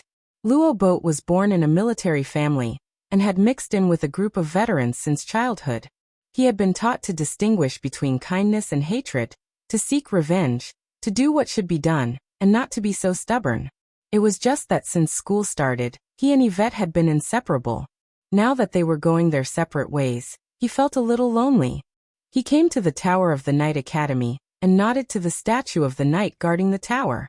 The old knight smiled kindly and opened the tower door. Earbook walked into the common room and watched the 2 seniors play chess for a while. He could not help but say a few words and was chased away. He laughed and slipped up the stairs, opened the door and entered the dormitory, then sat by the bed for a long time. What is Yvette doing now? Is it fun to be with Seekit and the others? Speaking of which, what is the name of the church? He rambled on for a long time, before remembering that it was time to take a bath. But after taking a bath, he had nothing to do again. He could only take out the magic chess he bought the first time he went to Traveler's Street, play with the chess pieces, and then play chess with himself. In the past, when he stayed at home, he could play for a long time by himself. But tonight, for some reason, he was tired after 10 minutes. What's going on? Why is it so boring? What's so interesting about it? For the first time, the 12-year-old boy learned to be sentimental. Then, he suddenly realized that he had nothing except for the magic chess. If it's Yvette, what will he do? What if it's Dake? What about Aima? What do they do when they're alone? Earbook could not help but start thinking. Imitation was the nature of intelligent life, especially when they were children. When their personalities and habits were not set, they were easily influenced by the people around them. Earbook could not think of what Yvette would do, but his eyes rolled and he thought of what Dake and Aima would do. Read a book. A strange voice quietly sounded from the bottom of his heart. Read a book. Earbook suddenly had the urge to read a book. He stood up abruptly and walked to the desk. Then his whole body was suddenly stunned. There are no books. Other than textbooks, he did not have any books. Textbooks are fine too. Forget about textbooks. Earbook shook his head and shrank back on the bed. So boring. F***ck. The church had a gathering tonight.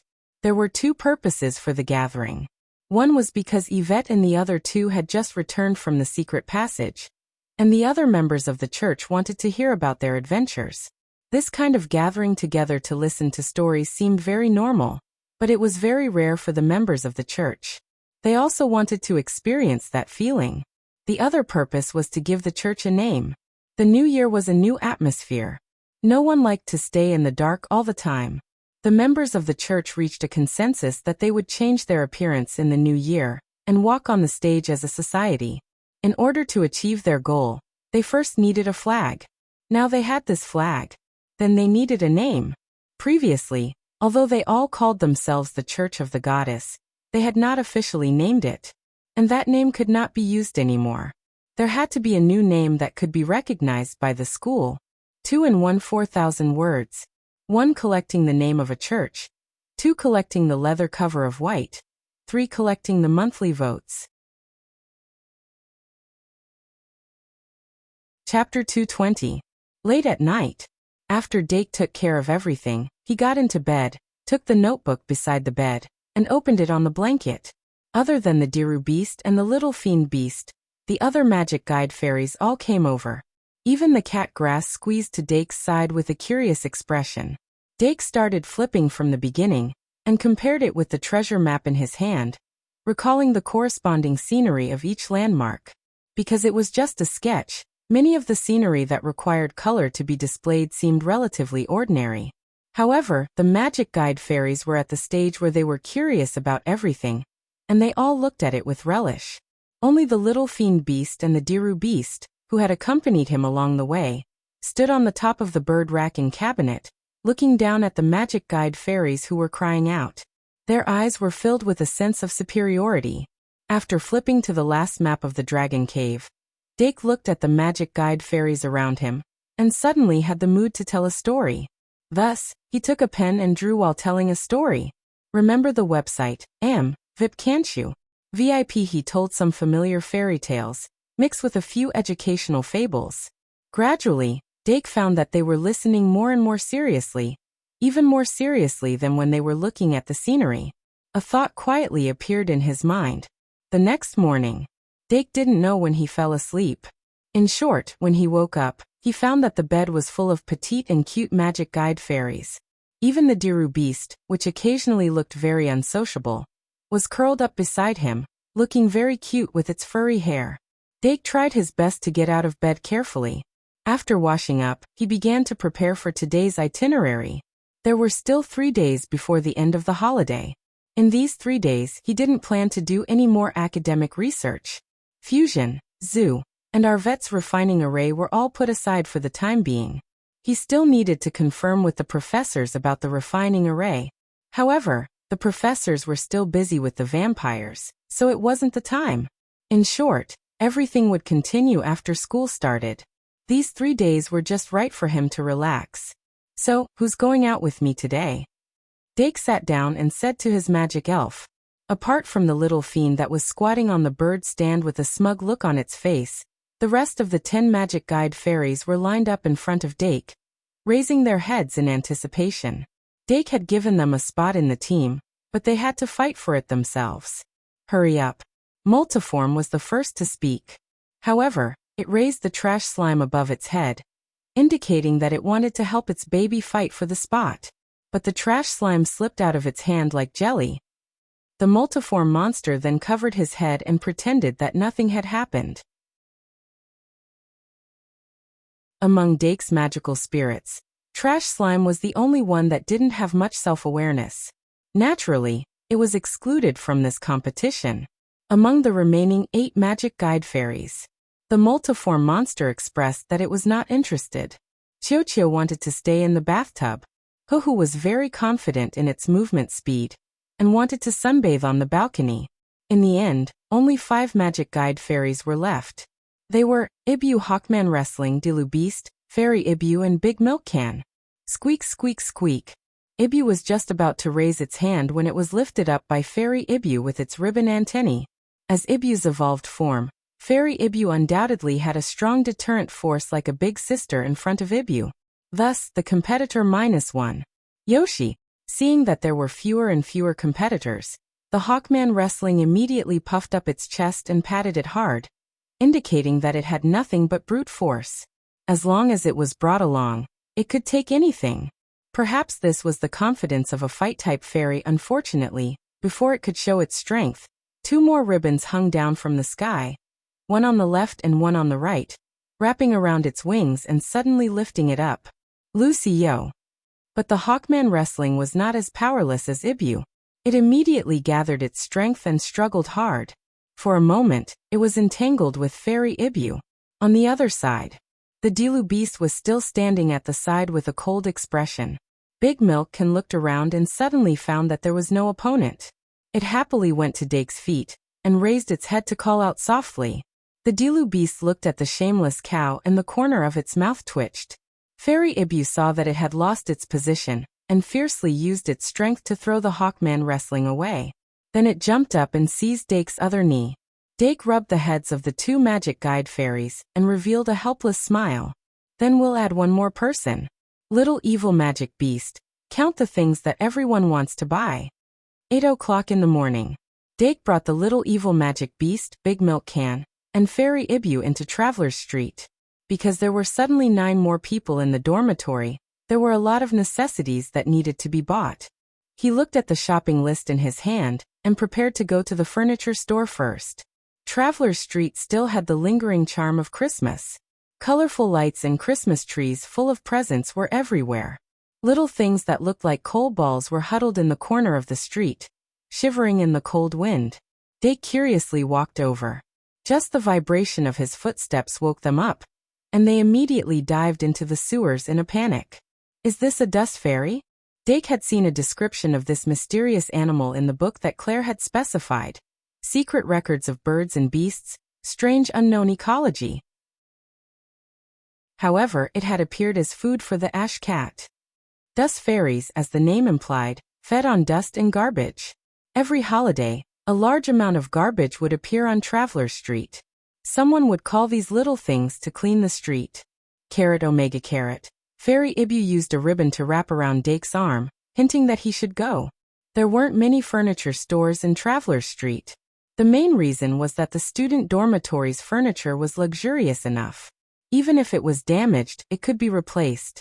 Students didn't have a high demand for furniture. And things like pots and pans could be bought in grocery stores. Dake looked for a long time before finding a custom furniture store. He went straight to the boss and handed over his design drawing. For beds for 3 and a large cat tree? The boss looked at the design and was a little surprised. You're raising cats in the dormitory? Then he looked down at Fairy Ibu and the milk jar, the corners of his mouth twitching. You wouldn't be custom made for a magic fairy, right? Dake nodded with a smile. Can I? Boss, 3 beds each one. 5 meters long, 1 meter wide and 2 meters high. Each bed has 3 floors, so there are 4 beds in total. 12 beds, covering an area of 6 square meters. The cat tree takes up an area of 2 by 3, which is also 6 square meters. Is there anything else? Dake thought for a moment. Can I custom make a wooden dummy? Boss. A wooden dummy. Dake drew a design for a wooden dummy on the spot. Originally, the horned hawk had wanted a sandbag, but Dake felt that it wasn't safe to put a sandbag in the dormitory. Instead, it was better to make a wooden dummy on the balcony. After the boss received the design, he looked at it for a moment and realized something. Good stuff. But it's not hard to make. Dake. Also, can I custom make 12 sets of pillows, mattresses, sheets, and bedding according to the size of the bed? The boss immediately smiled. Of course, that's no problem. If you're not in a hurry, you can choose the materials and styles of the furniture here. I have a few materials and patterns here. When Dake came out of the furniture store, it was already close to noon. He asked the little fiend and the other 2 magic fairies for their opinions, and chose the materials and styles. In addition, he also provided the little fiend and 10 magic fairies card designs. These were used to custom-make pillowcases, sheets, and bedding covers. As for the other 2 sets of the 12, they were kept as backups. This way, the main purpose of today's visit was completed. According to the boss of the furniture store, he could pick up the goods tomorrow afternoon. Dake came to the restaurant and ordered a cup of bloody tomato juice for the little fiend and a cup of green milk tea for the milk jar. Then, according to Fairy Ibu's strong request, he ordered a couple's cup of loving buffet and ate it with 2 spoons. Eating buffet in the winter feels really good. Dake also shared a fruit salad with the magic fairies, and this lunch was considered over. Next, he started to buy some necessities for the magic fairies according to the shopping list. In order to store those things, he rented a small trailer and had the milk jar pull it. Of course, it had to be pulled while standing. In the end, Dake came to a bookstore. The bookstore was called Happy Bookstore and sold some supplementary teaching materials that the school didn't provide. Under the strange gaze of the shop assistant, Dake chose some children's teaching materials, mainly reading and writing materials and fun books for beginners. Yes, that's right. Dake was preparing to give a lesson to the magic fairies at home. This was perhaps a pioneering work that had never been done before. Dake suddenly had this idea when he was telling a story last night. Since his magic fairies had unusually high intelligence, why couldn't he let them improve themselves through learning? Fairy Ivan's use of the sure-kill skill, Moon Force, in the dragon's nest to create a bright beam of light was a very good example. If it were other magic fairies, they would at most be able to adjust the direction and breadth of their sure-kill skill, but they wouldn't be able to use it as flexibly as Ivan. Then, using this as a foundation, he could extend it further. Since Fairy Ivan was able to use the Moon Force so flexibly, could it use the same energy to achieve other effects? For example, transforming the Moon Force into a wall? Or adding a point to its head and turning it into a moon blade? If it could do that, wouldn't it be equivalent to having 2 new sure-kill skills? Taking it a step further, could it learn magic that used the Moon Force as its source? Although the difficulty of learning magic was very high, and even humans with magic talent would find it hard to become a qualified magician.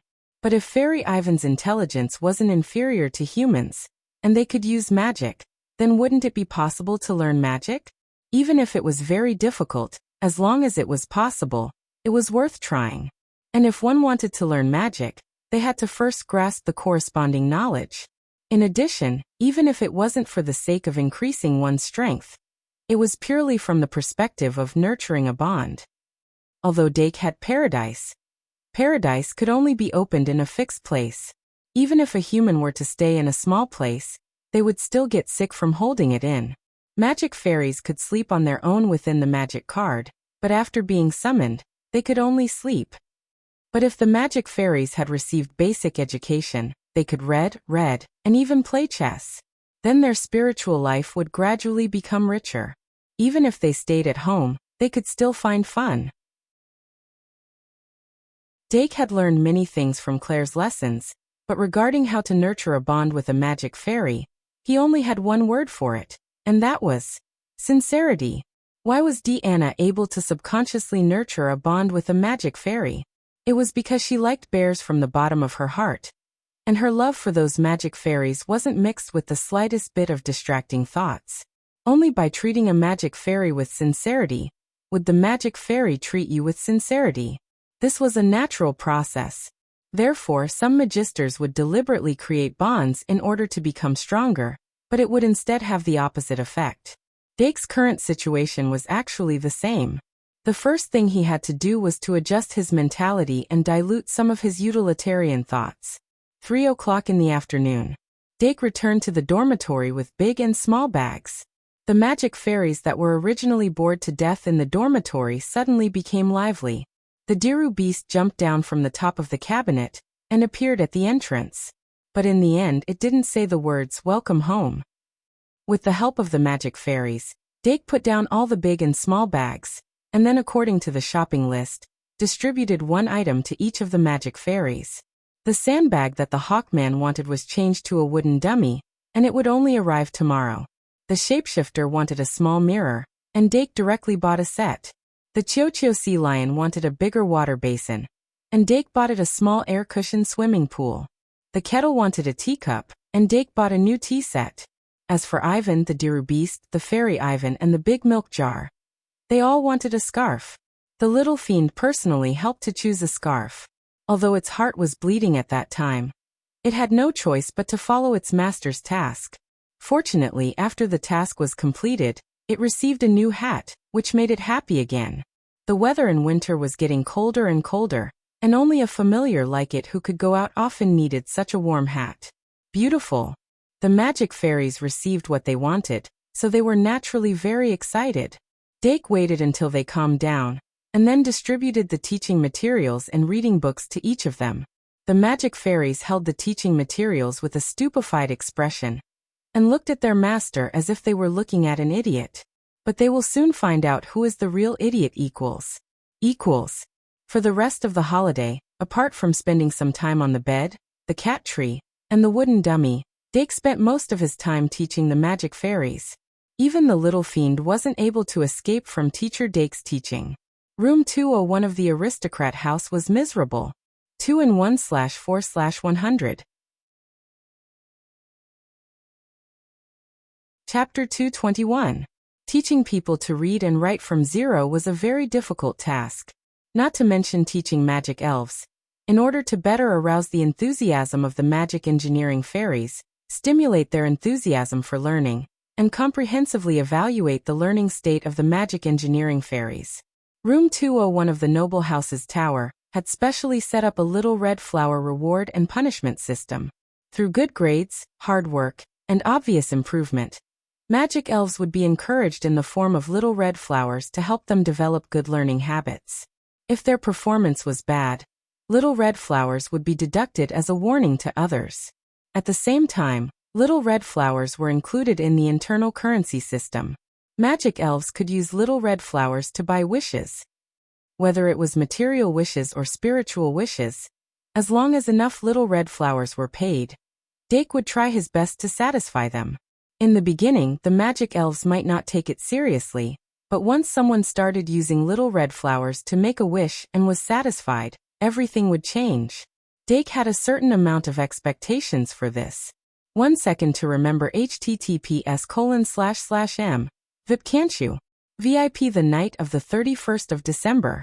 Dark stuffed each of the elves into a small bed and covered them with a cute little blanket. Only then did he crawl into his own bed with satisfaction. The first long holiday of the first year passed in the blink of an eye. Tomorrow was the beginning of the new year, and also the beginning of the next semester. That being said, there was actually no class tomorrow. Some of the students and professors who went home during the holiday would rush back tomorrow. The school would hold a ceremony at 6 in the evening, and then all the teachers and students would have dinner together in the auditorium. At that time, the principal would summarize the situation of the previous semester and introduce the new professor of the history of magic. Professor Claire seemed to have confirmed that she would no longer be on duty, but there was almost no news about the new professor. Based on the good impression that Professor Claire brought, the students were very much looking forward to the new professor. Dake was also very curious. System, expand the indicators. Before going to bed, he called out the system panel. A moment later, 7 indicators appeared in his field of vision. Compared with the end of last month, it was Pride, 106-105, Envy, 41-39, Fury, 90-88, Sloth, 64-69, Greed, 97-103, Gluttony, 64-69, Bliss, 109-106. Even though a total of 12 bliss points and 3 pride points were drawn in December, the overall value was still increasing. Among them, pride gained another 2 points after 3 points were taken, returning to 105 points. This was unavoidable. The continuous decline of envy was also within his expectations. With the help of the catgrass, fury had also decreased. Sloth and gluttony were still rebounding. Greed's increase was also within his expectations, and part of it was intentional. As for bliss, after a total of 12 points were drawn, bliss still rose to 106 points. This meant that it had increased by a total of 9 points in December. Dake had already expected this outcome. Moreover, he had indeed relaxed his restraint this month. But in general, these values were still within a controllable range. He closed his eyes and thought for a moment. A new January was coming, and 15 points of great sins could be extracted in January. There was still 1 point of pride stored in the worm tree. However, judging from the current situation, his need for great sins wasn't urgent. He could save up this month's pride and bliss for the upcoming Pride 3 or Bliss V. Also, he could finally put his research on greed on the agenda. He really wanted to know what changes would happen to the little fiend monster when it was in the state of greed. Would it reveal some of its greedy nature as a fiend monster? As he thought about it, Dake could not help but smirk. Then he fell asleep in a daze. 10 minutes later, his breathing gradually stabilized, and he gradually fell into a deep sleep. However, on the small bed against the wall, a few magic guide fairies quietly opened their eyes. The warm small bed and the cute quilt could not stop the war from starting. In the dark and cold night, only by the side of their master could they feel warmth. When Dake opened his eyes, he realized that there were a few more furry and warm bodies beside him. He helplessly covered his forehead and suddenly felt that he should not have ordered a 3-tiered small bed. Maybe it would be a better idea to make a bigger bed? What was the phrase sleeping together with a big quilt? January 1st, Monday, 7 a.m. Dake took out his breakfast from the basket and took out today's Great Sage Daily. Then, he rewarded the little fiend monster with a little red flower. The little fiend monster, who had been defeated last night, suddenly had a big smile on its face. The little red flower is the first little red flower after the implementation of the reward and punishment system. I, the little fiend monster, accept it. Dake helplessly shook his head, and then opened the Great Sage Daily. He paid special attention to the newspaper for the past 2 days. The impact caused by the invasion of Badia prison by the heretics was still fermenting. In this incident, the Shung Malian Academy still did not express any views on this matter. The Dove faction led by Princess Elisha wanted to conduct a comprehensive investigation in the name of the kingdom. However, they were obstructed by the Eagle faction led by First Prince Charles.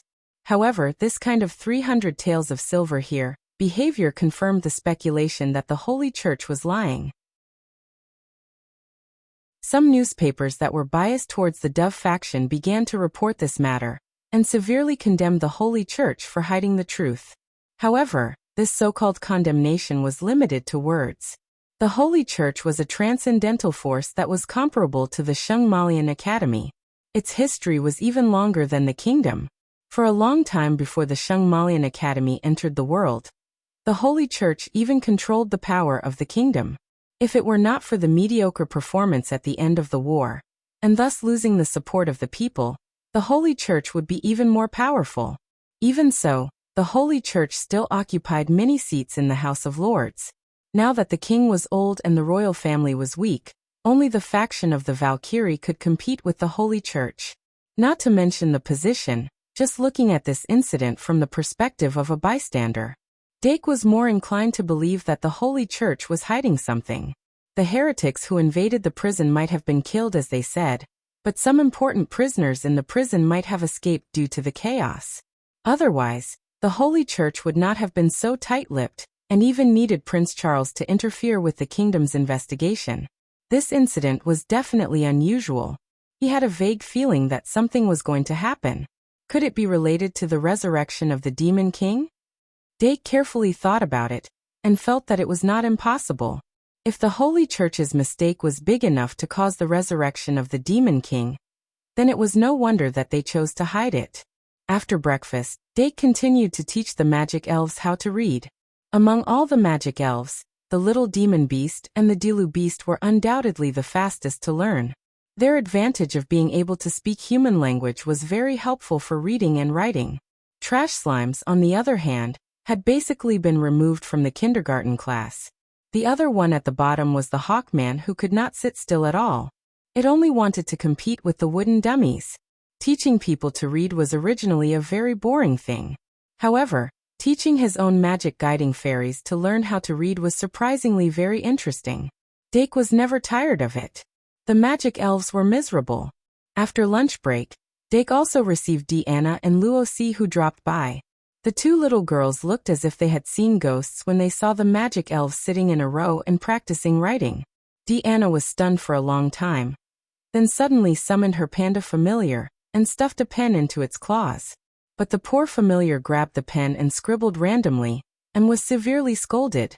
Luosi looked at Deanna, who was desperately making things difficult for her familiar, and couldn't help but twitch the corner of her mouth, because she couldn't help but have a similar thought. Is this the difference in intelligence level? What should I do to raise the intelligence level of the magic elves to 3? 0. No, 3. 0 isn't enough. A magic elven that can read and write. Ugh, this is too exaggerated. Luosi stuffed herself into the lounge chair, indicating that she didn't see anything. 5:45 in the afternoon. After Dake gave the magic elves homework, he went out of the tower with Deanna and Luosi, and walked towards the auditorium on the first floor of the castle. Along the way, Deanna couldn't stop sighing. She was very reluctant to part with the holiday that was about to pass. But the fluttering singing soon dispelled her sadness. She hummed along with the singing, closed her eyes, and followed the aroma of the desserts into the auditorium. It was almost 6 o'clock in the evening, and the castle had already fallen into darkness. Thousands of candles floating in the air lit up the entire auditorium. Colored ribbons with wings were flying in the air, sprinkling some star-like debris on the people they met. The 4 long tables in the auditorium were as gorgeous as ever. The golden plates and silver goblets on the tables reflected the colorful light, just like the moment when the memory was awakened, standing on the stage and seeing the scene. Just like a classic copy, it poured into Dake's mind. In the blink of an eye, it's already the second semester. Dake walked towards the long table that represented the aristocratic academy. Recalling the panic when he first entered the school, Dake's expression became more and more relaxed. In the span of 4 months, his growth could not be said to be small. Looking back, it was to the extent that he didn't even dare to think about. Sure enough, if people didn't force themselves, they would never know where their limits were. As the whole school's teachers and students entered the auditorium one after another, the atmosphere in the auditorium rose to a peak. The lively atmosphere dispelled the coldness of winter. The gathering on the first day of the new year made the students gradually forget the melancholy of the upcoming school term. Welcome back to Shangmalian Academy. The clock at 6 o'clock quietly rang. The velvety soft and silky black curtains slowly parted. The most beautiful and noble lady of Shangmalian Academy, Principal Cynthia St. Erdii once again stepped on the stage. The 9 fairies surrounding Principal Erdii transformed into flowers and fireflies, rendering the stage dreamy and beautiful. It was confirmed that this was the real Principal Erdii. Dake carefully counted and confirmed that the 9 fairies were all present, so he knew what was going on.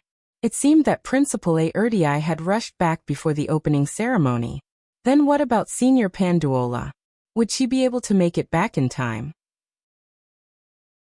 Dake subconsciously stretched his neck to look in the direction of the 4th year of the Magical Academy, but he didn't see that familiar figure.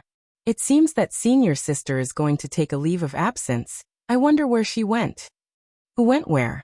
Deanna suddenly asked. Dake shook his head. Who do you think the new history of magic professor will be? Deanna pouted and thought for a while, then whispered, I think it will be a sage. Luosi interrupted. Maybe a hero? Dake said helplessly.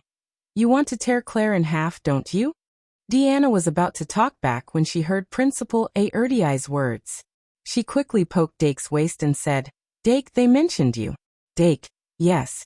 On the stage, Principal Erdii followed the procedures of the opening ceremony and praised and rewarded the outstanding students of the previous semester. When it came to the first-year students, of course, Dake Dimming was included. Principal Erdii's tone was full of joy. Mr. Diming's outstanding performance is without a doubt the biggest surprise among the new students. If it weren't for the fact that the first year didn't have a class leader, he would be the best candidate. Whether it was his identity as the winner of the Crimson Star, or his performance in the Moon God incident, he deserved to be called the best student of the first year. Let's see what the professors say about him. First, Professor Shi Erfu. Oh, very good. Yes, very good. Professor Shi Erfu concisely used one word to give Mr. Dimming the best evaluation. Next, Professor Kazair. Let me see. Dake Dimming is the most talented student I have ever seen. He is a natural-born magic card maker. TSK, Professor Kazair, actually gave him such a high evaluation. It seems that they have a good relationship. Next, Professor Li Li. He will win the Merlin Prize in the field of arithmetic. I can't say anything more about Professor Li Li's evaluation. Next, let's see what the other professors say about him. Professor Thompson said that he has a calmer heart than anyone else. Professor Cheong-si is looking forward to him winning the dual championship before he graduates. Professor Claire. Yes, very cute. Yes, our Mr. Dimming is indeed very cute. Suddenly, a wave of kind laughter came from below the stage. Dake could clearly feel that no matter if it was a boy or a girl, they were all looking in his direction. Even if he was as thick-skinned as a city wall, his face was now slightly red. Principal Erdii paused for a moment and continued. The unanimous evaluation of the professors says it all. But here, I want to announce one more thing. Just a few days ago during the holidays, Mr. Dimming relied on his wisdom and courage to save the lives of 4 students by accident. Although this is a confidential matter, I can't help but want to say it. For this, including the reward for the moon god incident, I will reward him with 10,000 academic credits and a chance to make a wish in the Holy Grail. 2 in 1/4/100.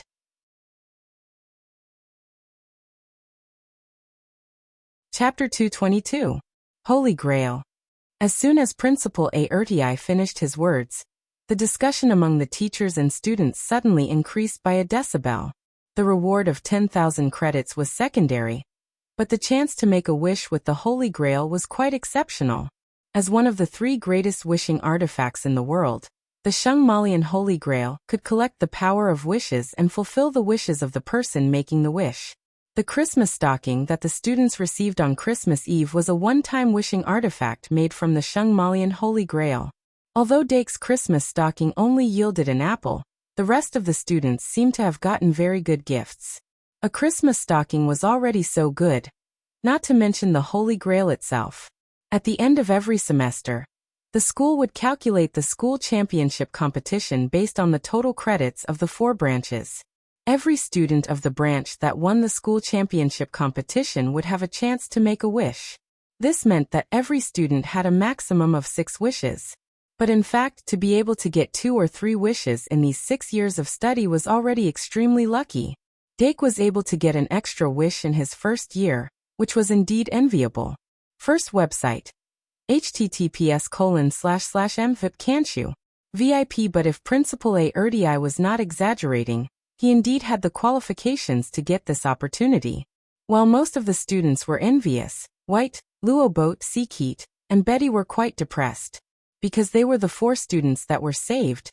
But fortunately, the school chose to keep it a secret due to the negative impact of the vampire incident, or else they would have lost their faces. Especially in the incident of the moon goddess, they were also involved, which was really not an interesting thing. However, what is the Holy Grail?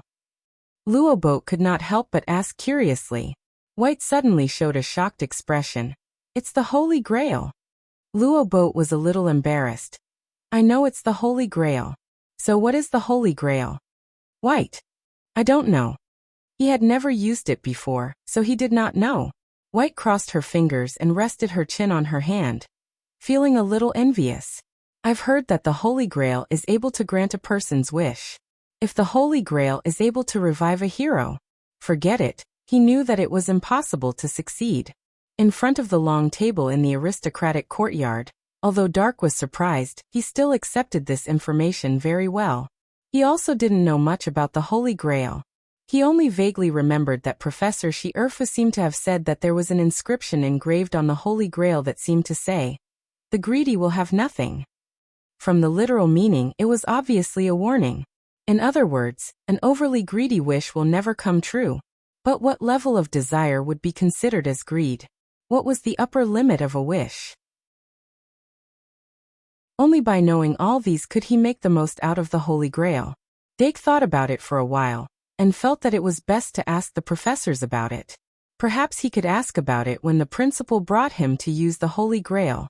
Before that, he could list out some of the things he wanted. If it's possible, I really want to make a wish to remove the demonic god's bloodline. Unfortunately, a wish of this level will definitely not come true. Based on this premise, maybe I can make a wish to learn some knowledge and techniques that are difficult to master. For example, the technique of using the demonic brain pipette. Anyway, this is a very good idea. Using this as a reference, I can also make a wish to improve the level of underworld magic, or maybe the ability to control my emotions and so on. Once this idea came to him, it was out of control. Dake was so deep in thought that he didn't respond even when Deanna called him twice. The third time, when Deanna's pink lips were almost on his face, he suddenly came back to his senses. What? Deanna blinked and whispered. Have you thought about what to wish for? Dake shook his head. Not yet. Deanna. How about the candy house? Dake. After the principal of Aertii announced the reward for Dake, she continued to choose the best second-year students from the previous semester to publicly praise and reward them. Then it was the third year, the 4th year, the 5th year, and the 6th year. After all 6 grades had gone through their turns, she made a conclusion and proposed some expectations for the future. According to the normal procedure, the principal of ARTI should have ended her speech here, but there was still a necessary part of this year's opening ceremony. The students seemed to have guessed what she was going to say next, so they all quieted down and looked at the stage expectantly. The principal of ARTI smiled and said, "I think everyone has been waiting for this for a long time. Next, let's welcome the new History of Magic professor, the hero of the spear, Mr. Ryan Hux." Wow. As soon as she finished speaking, the auditorium was suddenly filled with thunderous applause. A one-legged old man with a prosthetic leg lifted the curtain and slowly walked out from behind the stage. Ryan Hux, a soldier of the spear who was once active on the front lines, a hero who lost a leg, an arm, and an eye in the war. Although people would think of the brave when they mentioned heroes, the brave was only one of many heroes. The reason why humans were able to defeat the demons in the end was not because of one brave, but because of the struggle and sacrifice of thousands of heroes. Ryan Hux was one of those thousands of heroes. Ryan Hux, who walked out from behind the stage, was wearing a suit that was not very suitable for him. He had a thick beard, and his face was full of wrinkles. There was not much hair left on his head. He wore a black eye patch over his right eye, and his left hand and right foot were prosthetic. He held a walking stick in his hand, and he looked like a skinny old man. He did not have the heroic spirit of the hero of the spear at all. Instead, he emitted a strong aura of twilight. The students who applauded when they heard the title of hero could not help but cover their mouths at this moment. Although scars were a warrior's medal, Ryan's injuries were so serious that people even wondered how he survived the war. If one thought about it deeply, they could not help but feel sad. But in times of war, Ryan was only one of the countless gears that formed the basis of victory. After a short silence, even more enthusiastic applause rang out. Clap, clap, clap, clap, clap. Good evening, students. I am honored to be able to work at the Shungmalian Academy as the new professor of the history of magic. Ryan's voice was amplified by the loudspeaker and spread throughout the auditorium. The applause of the students stopped. He looked around and said in a self-consciously humorous tone, "You know, before I got this job, I was in poverty and almost couldn't even open a pot." But the students could not laugh. This old hero of the spear looked very down and out from his appearance. They did not expect it to be true. But was this the end of a hero who paid a huge sacrifice for the victory of the human war? What about the kingdom's pension? What about the post-war subsidies promised by the church? Or was there some other reason that caused this situation? Was the hero of the spear just an exception? All kinds of thoughts appeared in the minds of the students. The cold wind blew away the false enthusiasm and made room for quiet thinking. Ryan was still speaking slowly on the stage. His words were full of gratitude to the headmaster of ARTI. He repeatedly promised that he would prepare for classes seriously to make up for his shortcomings of not being good at teaching and educating people. Fortunately, teaching the history of magic did not require much professional knowledge. It was just that it would be difficult to teach astronomy, which was tied to it. Or maybe the headmaster of ARTI would find a new professor of astronomy. Then Happy New Year. After Ryan finished speaking, he raised his hand and waved to the students below the stage. He turned around and slowly walked off the stage. The headmaster of ARTI returned to the stage and said, "Mr. Ryan Hicks has rich experience and personal understanding of history. It is because I believe that he can take on the responsibility of teaching the history of magic that I agreed to his application. I hope that in the future of his career, Mr. Hicks can get along well with all of you. Finally, Happy New Year." Happy New Year. Happy New Year. Exquisite food appeared on the table. The opening ceremony had finally advanced to the stage of dinner. The students ate the delicious food and competed to discuss the outstanding students of each grade who had been named, as well as the new professor of the history of magic. Some of the gloomy thoughts gradually disappeared and were replaced by continuous high excitement. Deanna was still tempting Dake to make a wish to obtain the candy house, and Luosi was thinking about the speech of the hero of the spear. She suddenly asked, "What was Mr. Ryan Hicks's identity during the war?" Dake thought for a moment and replied, "A veteran." Not all heroes were well known. Most people only knew of the existence of a hero like Ryan. But now, they had enough time to get to know this old gentleman. Dake was full of respect. To Dake's surprise, before dinner was over, the little elf in the shape of a griffin quietly appeared in front of him. He said goodbye to Deanna and Lucy, and then followed the elf out of the auditorium. The headmaster of Erdii was waiting in the office. Although the headmaster of Erdii on Christmas night was only the manifestation of the elf, it was still her who was talking to him. After that night, Dake's impression of her had changed, and he was more familiar with her. "Happy New Year, Dimung." "Happy New Year, headmaster." Dake sat down on the sofa at the headmaster's gesture. Two glowing elves were holding the teapot, trying to pour tea. He scratched his ear, took the teapot, and poured himself some black tea. As the aroma of the black tea floated in the air, the atmosphere in the office became more relaxed. The headmaster of Erdii relaxed his shoulders, and his expression softened. "Recently, I really can't relax." Dake took the opportunity to ask, "Headmaster, have you been busy during the holidays?" The headmaster of Erdii nodded helplessly. "It's only been a few years since the end of the war, and there are already people who are ready to make trouble. The conflicts between humans and subhumans are becoming more and more frequent. I just wanted to talk to Didi again, but I didn't expect to be delayed." Dake thought for a while. "It must have been hard for you to find a suitable professor of the history of magic under such circumstances." The headmaster of Erdii raised his head. "No, it wasn't me who found it. Claire's resignation really bothered me." Dake was a bit surprised. "Did Mr. Hex come to you himself?" The headmaster of Erdii nodded. "That's true. But Mr. Hex is indeed a reliable warrior, and he's very familiar with the history of the war. I hope that the position of professor of the history of magic can help him." Dake, so Hex wasn't exaggerating, and he's really so poor that he can't even eat? The headmaster of Erdii sighed. "Dimung, you have to know that this kind of situation is inevitable no matter when and where it is. A hero who lost his limbs because of the war is no longer a hero when the war is over. When the glory of his glory gradually fades, in the eyes of more people, he's just a disabled person who can't help with his work." These words shouldn't have been said to a first-year student, but if it was Dimung, it wouldn't have been a problem. In this era, a 14-year-old could already be in charge of a family. Dimung was more mature. They wouldn't have a bad impression of Dimung because of this. The current kingdom, whether in terms of the legal system or the rule of law, had all kinds of shortcomings. And the church, which was supposed to make up for these shortcomings, was also full of loopholes from top to bottom. When people rejoiced over the victory of the war, all kinds of mistakes that had been covered up by the war were exposed. This was an era that wasn't stable. The peace on the surface might not be able to withstand a gentle push. Who knew when it would suddenly collapse? The headmaster of Erdii didn't dwell on this topic for long.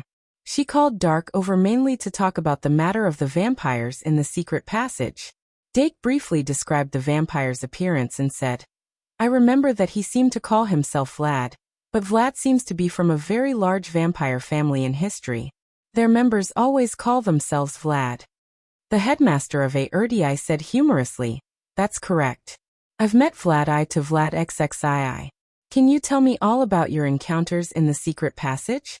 I'm also very curious about what treasures Yalvet left behind." Dake nodded slightly and told the headmaster of his exploration journey after entering the secret passage.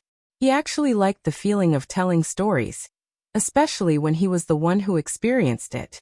It felt like he was the main character. But his treasure hunting journey was indeed enough to be written into a book. Perhaps it would sell well? At least the headmaster of Erdii was listening with great interest. So not only did Yalvet set up 2 barriers of strength and wisdom before the secret passage, she also set up a dragon at the end of the passage? When Dake talked about the magic dragon, even the headmaster of Erdii was surprised. In the end, who would put a dragon in front of the treasures they left behind for their students? What was even more surprising was that the student actually passed it. She gently lifted a strand of silver hair and sighed. "As expected of Yalvet. But you don't have to worry too much. The treasure map she left behind is actually a secret passage escape device. 2-in-1.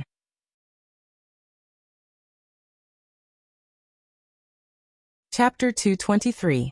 The Arcanum escape device could be said to be a Shungmalian item. It also had another name, the Dungeon escape device. It was an emergency escape device developed by the Academy for the safety of students exploring the dungeons. However, it could only be used within the Shungmalian Academy. As a first-year student, Dake naturally had never come into contact with the Arcanum escape device. He looked at Headmaster Aertii in surprise. So even if we fail to slay the dragon, there won't be any danger? Headmaster Aertii shook his head. The Arcanum escape device will only be triggered when the user's life is in danger. Of course, it can also be triggered on its own. In other words, before the user's life was in danger, they would still be injured. However, injuries sustained within the Academy could be healed as long as they were treated in time. Dake understood a little, so he continued to tell the rest of the story. When he reached the mirror chamber in the dragon's nest, Headmaster Aertii couldn't help but laugh. So the final test is that? Dake looked puzzled. He remembered the URL, MVIP can't you? 6 Headmaster Aertii recalled. That was many years ago.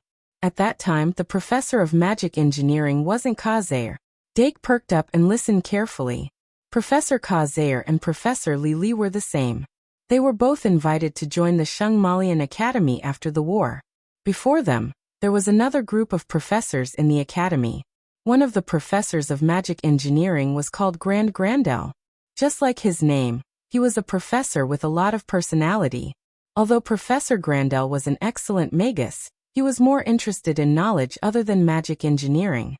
He called himself the Shungmalian Magus, and had developed many little things that could be triggered without the use of magic. He always had many wonderful ideas. Every time he came up with a new invention, he would show it off in front of the students like a child. The mirror chamber left behind by Arvet and Hero Brett was something they had learned from Professor Grandel. Then where is Professor Grandel now? Dake couldn't help but ask. As Principal Aertii spoke, his face fell. Sacrificed. Dake immediately shut his mouth. The headmaster of Aertii regained his composure when he saw him like this. There are always sacrifices in war, and there's nothing we can do about it. During the war, magical engineering technology wasn't as mature as it is now. As the headquarters of magical engineering innovation, our academy has always been a thorn in the side of the demons. Once, the academy was invaded by the demons. Professor Grandel stepped forward to protect the students and finally died in battle. However, his students didn't let him down. The students that Professor Grandel stood up to protect were the group of people who were later known as the Golden Generation. Hero Valkyrie, Sage of the Beasts, Great Magus, Scarlet Blood Maiden. If it weren't for Professor Grandel's sacrifice, the Golden Generation would have died before they could even grow up. I accidentally ruined the atmosphere. The headmaster of Aertii took a sip of black tea and said, "Let's continue. I can't wait to find out what our vet left behind." Dake said solemnly, "It's a Trinity refining array." A Trinity refining array. The headmaster of Aertii was shocked. Could it be the Triad armament refining array? She actually left it behind in the academy? Dake took the opportunity to ask, "What's the Triad armament refining array?"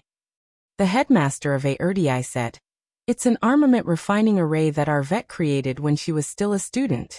It's the foundation of the number 99 refining array that was later named the Arvet refining array. At that time, she would always refine the clothes and skirts she made into armament cards." Dake couldn't help but ask, "Can ordinary clothes and skirts be refined into armament cards?" The headmaster of Aertii smiled. "Under normal circumstances, it can't be done. However, the Triad armament refining array created by Arvet broke this restriction. However, the Triad armament refining array focused on the combination of the mind, magic, and armament. It had to be handmade clothes or weapons to be refined into an armament card. From this point of view, it's more difficult to use than other ordinary armament refining arrays." Dake smacked his lips. He suddenly understood that he wouldn't be able to use this armament refining array in the short term. For someone like him who couldn't even make a cosplay prop, it would be hard for him to even make a shell. Goodbye, golden cloth. Goodbye, sinful armament. Goodbye, Iron Man. The headmaster of Aertii shook his head when he saw Dake's undisguised dejection. He said, "The Triad Armament Refining Array doesn't have a high requirement for physical armament. Our vet can replace it with clothes and you can replace it with wood carvings. With your steady fingers, it won't be difficult to learn carving." Dake's heart skipped a beat. That's a good idea. If he could learn carving well, he could even make his own figurines. However, he still had a lot of things to learn and didn't have the time for it. The headmaster of Aertii knew that he already had an idea. He continued, "Since you met White and the others, you should know something. Did you find his treasure?" Dake felt a little helpless when he thought about the hero's treasure. He told the headmaster everything he knew one by one. The headmaster of Aertii was stunned. "The hero's treasure is right next to the dragon's nest mirror room? And it's also a mirror room?" Dake nodded. "Yes. That vampire pierced through the wall, so I was able to help them." The headmaster of Aertii said helplessly, "That sounds like something Brett would do. What about the treasure he left behind?" Dake shook his head. "I'm not too sure about that." The headmaster of Aertii said, "Then tell me about the vampire." Dake said, "The vampire Vlad. I've been thinking about it for the past 2 days. He doesn't seem to have any memories." The headmaster of Aertii was surprised. "How can you tell?" Dake said, "He never chanted any spells and his attacks were nothing special. He's completely different from the vampires in the records who are proficient in magic. I was lucky to be able to defeat him." The headmaster of Aertii said, "I see. Then the possibility of an external invasion is much lower. However, that vampire is still very difficult to deal with. The professors still haven't found any traces of him. Unfortunately, there are too many mysteries in the secret passage. Even I can't investigate it thoroughly. The only thing I can do now is to seal the passage temporarily." Dake said, "I hope it works." "Fine."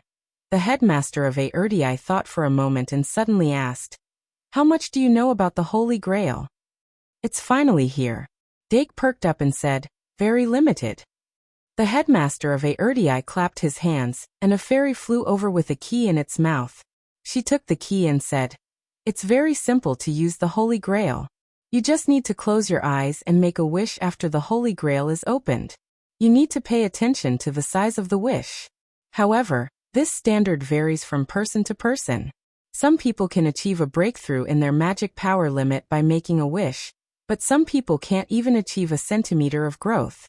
The most conservative choice is to make a wish with a material object. Generally speaking, the probability of making a wish with the same object is fixed. I have a list of wishes that I've compiled over the years. You can refer to it." As she spoke, she pulled open the drawer and took out a 4K-sized wish slip. The fairy flew to Dake's side with the list in its mouth. Dake caught it and looked at it carefully. This wish list listed a lot of wishes, and each wish was marked with a rough probability of being fulfilled. Among them, the probability of magic power increase and magic power breakthrough were different. The latter's probability was less than 10%. However, to be able to compile this data, it meant that many students had chosen the magic power breakthrough wish. Magic power was indeed a human shortcoming. This was a very important wish for both the magicians of the past and the magisters of the present. Once they achieved a breakthrough in magic power with the help of the Holy Grail, their status as a magician or magister would immediately rise by 1 level. In comparison, the probability of magic power increase was more than 70%. Dake skimmed through it as quickly as possible and got a general idea of the rules of making a wish. The reason why the probability of magic power increase was much higher than magic power breakthrough was because the magic power increase wish didn't have a limit on the amount of magic power increase. It was very easy for the magisters to succeed when their magic power had yet to reach the limit when they were students. Seeing this, Dake more or less understood the range of the Holy Grail wishes. He continued reading. Material wishes were easier to fulfill and had a relatively fixed probability of being fulfilled. The probability of Candy House being fulfilled was more than 80%. Did this mean that there was enough of a base for this to be counted? In short, the easier it was to obtain an item, the easier it was to make a wish. And the rarer the item, the harder it was to make a wish. The probability of obtaining a legendary item through the Holy Grail was almost zero. Wait, it wasn't zero? Dake suddenly looked at the column labeled Legendary Item. The position of the probability of fulfillment was clearly written at 0. 1%. The probability was 1 in 10,000. More than 10,000 people had made a wish for a legendary item. Furthermore, one of them had succeeded in fulfilling his wish. Dake couldn't help but look up at Headmaster Aerdi.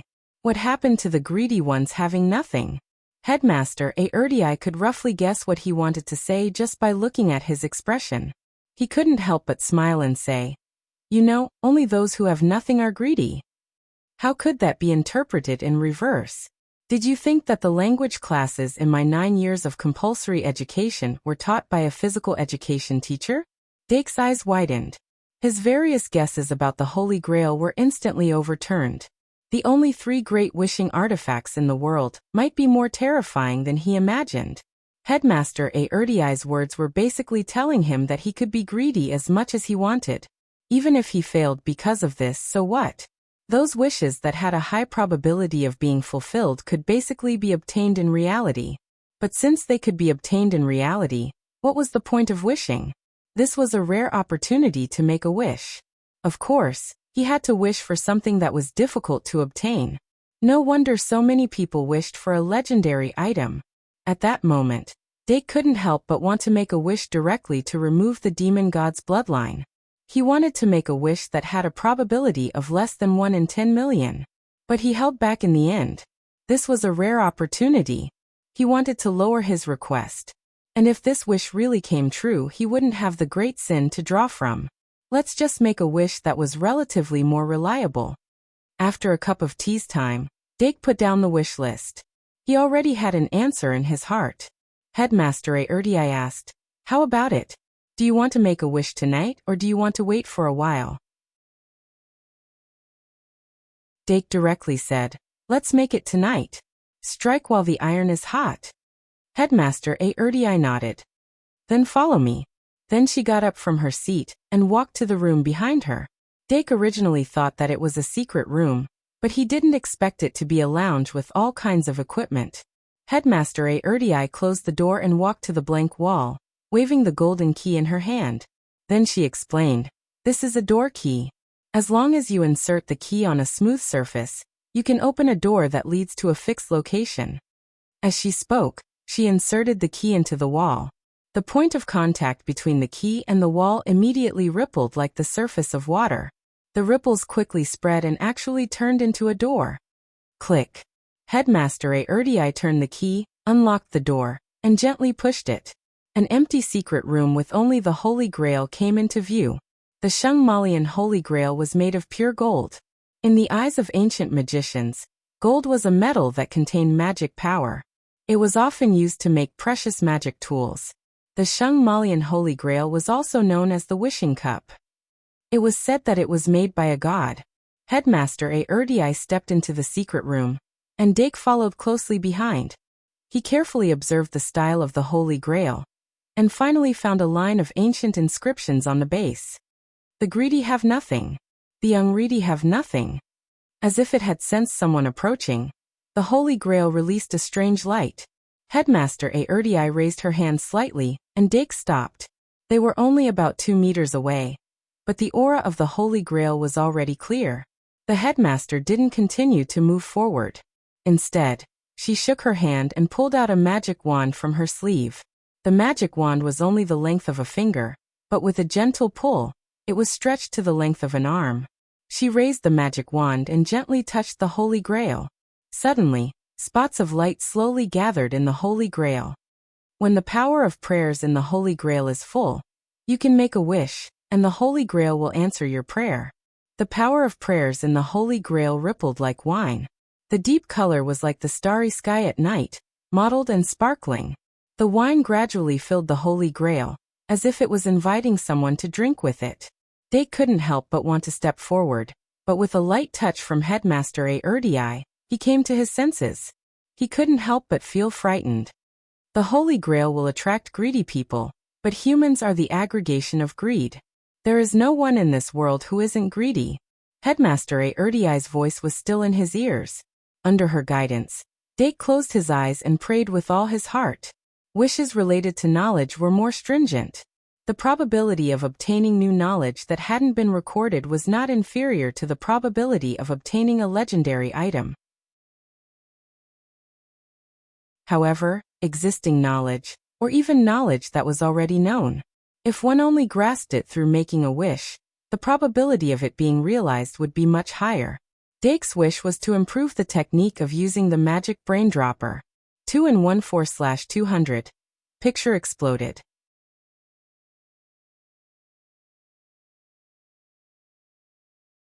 Chapter 224.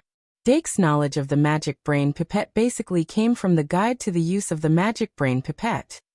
Using the magic brain pipette, not only could it absorb certain emotions, but it could also extract memories from the brain. However, using the magic brain pipette was a very dangerous thing. Even if one had extremely high magic power manipulation skills and the necessary amount of knowledge, there was no guarantee that there would be no problems. It was also because of this that Dake did not dare to go deep into the brain.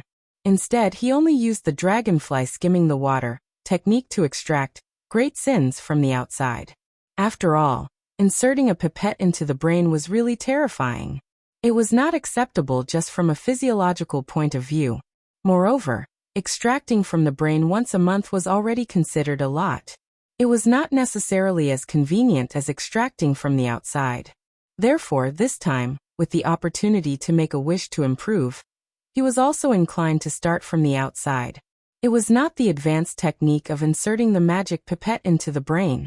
Instead, it was a technique that matched the dragonfly skimming the water technique and thinned the brain barrier. Simply put, it was to find a way to reduce the brain's ability to withstand emotional changes in a short period of time to achieve the effect of easier leakage. Remember in 1 second. https://m, vipcanshu. VIP. But in fact, the advanced level of this technique was not necessarily lower than the technique of extracting emotions deep into the brain. He thought so in his heart. When he made a wish, he could not help but think in this direction. The power of the wish born from this was absorbed by the Holy Grail, and would give a corresponding response. And after carefully studying the wish list, Dake had actually mastered some techniques. The best way to increase the success rate of the wish was to not bite the wish to death. Not increase the success rate by 10 times, but increase the success rate by a little. In this way, the chances of the wish coming true would be much higher. This time, he did the same. About 2 or 3 minutes later, the Holy Grail finally reacted. As if stars had dripped into it, the wine in the cup suddenly rippled like a starry night spreading out, emitting dark ripples one after another. Dake, who had his eyes tightly closed, suddenly saw that scene. The stars that fell into his mind turned into flowing memories as if he had been born with it. Now it was just a memory. He had indeed received a response. "How is it?" Headmaster Erdii asked softly. Dake opened his eyes with excitement. "It feels great." Principal Erdii smiled and said, "It seems like you've succeeded?" Dake nodded slightly. "To some extent." Headmaster Erdii raised his wand again. "Then let's leave this place first." She pointed her wand at the Holy Grail, and the ripples that resembled the starry night quickly shrank. Then, the wine in the Holy Grail also gradually receded, leaving only a thin layer behind. The Holy Grail was still exuding its unique aura, but it was no longer as enticing as before. The two of them left the secret chamber. Principal Erdii locked the door and pulled out the key. The door leading to the secret room immediately disappeared, and the wall returned to normal. It was only then that the principal spoke again. "You succeeded on your first try. You're pretty lucky." Dake said, "My luck is always good at critical moments." Principal Erdii, "Do you mind telling me your wish?"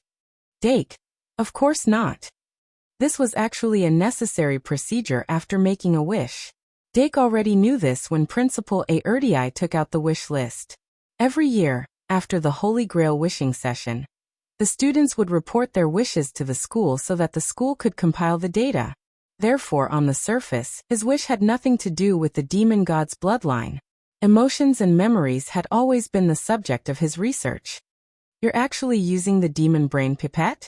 Principal Aerdii was still surprised, and showed an obvious intention to dissuade him.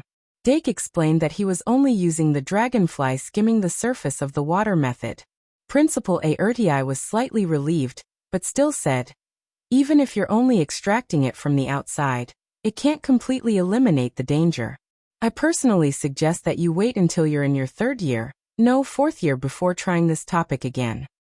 However, she immediately praised, but your wish is very clever. You didn't choose to go deep into the brain directly, but from the side. It's a safer choice. If my guess is correct, you should have learned a subtractive type of mental magic from the Holy Grail. Dake said in admiration. Yes, I only wanted to learn some related techniques to the demon brain pipette. Principal Arte said, mind magic is one of the most difficult spells to learn, even among the many types of magic. Without a huge knowledge system as a framework, it's very difficult to achieve anything in this field. You should already have the foundation of mental magic, right? Dake. Professor Kazair taught me the nether spirit technique. Principal Aerdii, no wonder. That's the prerequisite for your wish to be fulfilled. Mental magic, soulless curse. It was a mental magic that had almost the same effect as the soulless water. Using the soulless curse on a person would cause them to lose consciousness for a short period of time.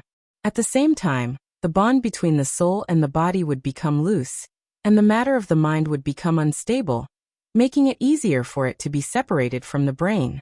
Because the soulless curse was too difficult to learn, the soulless water was created later on. Humans who were injected with the soulless water were the perfect seedbed for the demon parasites. In the era when the demon race still existed, the soulless water was the most commonly used medicine when the demon parasites were experimenting. Although many people thought this was a very evil magic, magic itself was not divided into good and evil. The professors of Shungmalian Academy were especially clear about this aspect. The soulless curse that Dake learned with the Holy Grail was only at the beginner level. However, if he could find a way to learn it later on, he would have a chance to master it further. Unknowingly, it was almost time for curfew. Dake and Principal Aerdii talked for a while about emotional research and benefited a lot. Then, he took the initiative to leave and left the principal's office with the reward of 10,000 credits. To a first-year student, a reward of 10,000 credits was a huge sum of money. If converted into holy coins, it would be a total of 160,000 holy coins.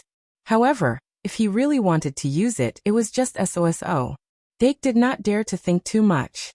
He only hoped that he could use the 10,000 credits to successfully refine the fusion card. After jumping to January, the temperature in Shungmalian dropped another level. Walking alone in the cold castle, it felt like it would freeze at any time. Dake hugged his hands and blew on the hot air, thinking that maybe he should install a heater in the dormitory. He wondered if the magic elves were doing their homework seriously. Basic education was not something that could be achieved overnight. Dake did not have much hope for the magic elves, so any results were a pleasant surprise.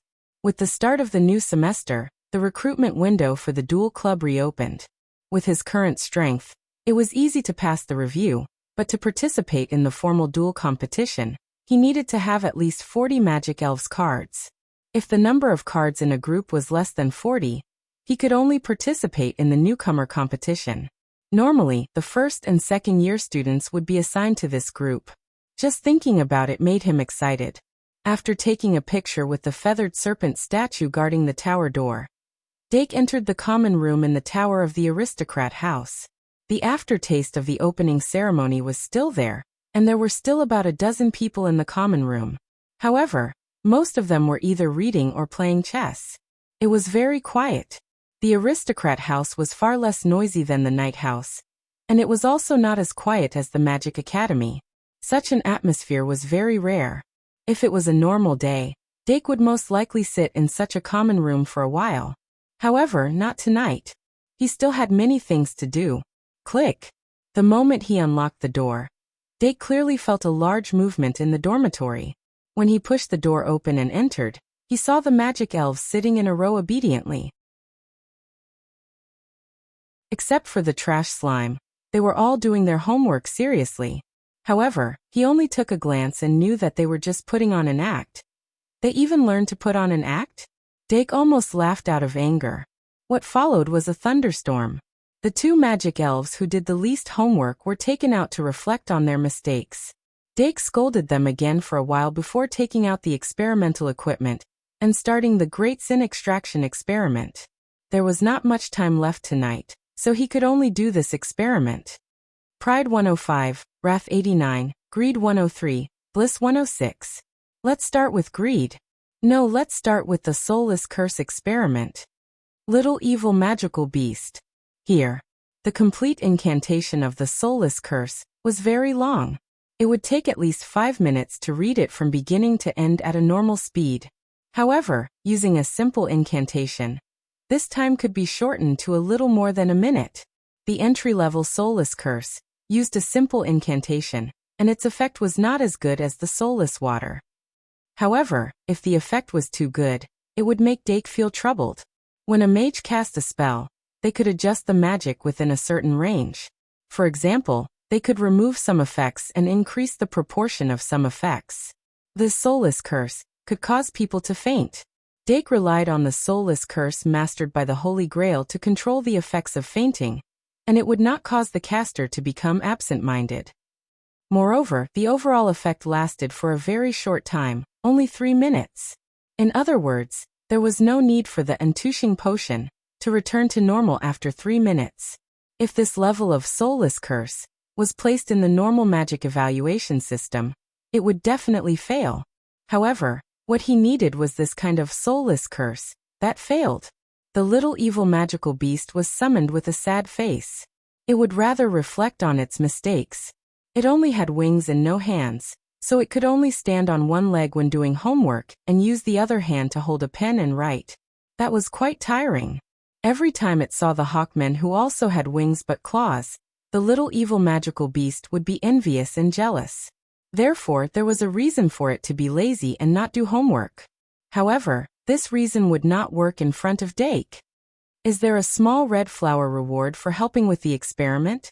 The little evil magical beast reluctantly came to its master and asked softly.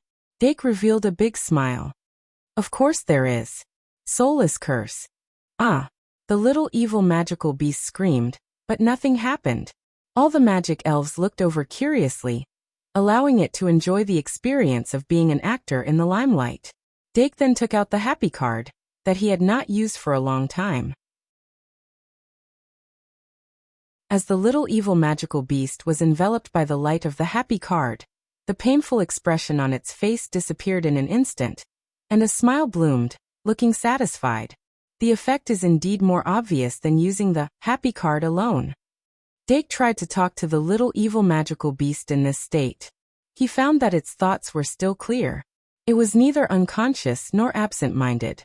As long as it was controlled properly, it would not affect the progress of the experiment. It seems feasible. Originally, this was just a safety experiment. The Soulless Curse, given by the Holy Grail, met his needs in all aspects. Dake put away the happy card and waited quietly for 3 minutes. 3 minutes later, the little evil magical beast, who had made a fool of itself, cried and ran to the small bed. It crawled under the cute little blanket, only revealing half of its feet. When Dake was about to start the experiment of extracting the great sin, it ran back and desperately hinted at the little red flower. Dake gave it a little red flower and then confiscated it. The reward for helping with the experiment, and the punishment for slacking off. Maybe this is a carrot and a stick, a combination of kindness and punishment. Dake couldn't help but laugh out loud. The little evil magical beast. After the Soulless Curse, as safety was verified, Dake began the official experiment. The subject of the experiment was not greed, but fury. His main goal was to see if the great sin, that was less than 100 points, could escape from the skull, and then use the dragonfly skimming the water method to extract it. Before that, he had to use the underworld spirit spell to make his mind highly concentrated. The underworld spirit spell and the soulless curse seemed to conflict, but in fact they weren't. The underworld spirit spell made one's mind highly concentrated, while the soulless curse made the outer barrier of the mind loosen. By guiding it with one's mind, the mind could be drawn out of the brain. Dake picked up the magic brain dropper, killed it, and then blew it dry. After a while, he suddenly narrowed his eyes and condensed his mind power. He had entered the underworld spirit state. Soulless curse. It was the first time he had cast a curse on himself, so Dake was inevitably a little nervous. But the effect was as expected. He could feel some of his thoughts drifting outwards. This was actually extremely dangerous. If he wasn't careful, it wouldn't be his emotions that drifted out, but his memories. But fortunately, his soulless curse was an inferior version, so it was still within his control. After that, Dake immediately followed the method of invoking emotions in the guide to using the magic brain dropper, and only used fury. But after a while, he gradually opened his eyes. It failed. Fury stopped when it was still some distance away from the barrier, and it couldn't be lured out. Dake didn't feel discouraged because of this. He carefully recalled what he had felt just now, and then carefully thought about it. More than 10 minutes later, the second experiment began. This time he gave up on fury, and used the most familiar pride as the experiment target.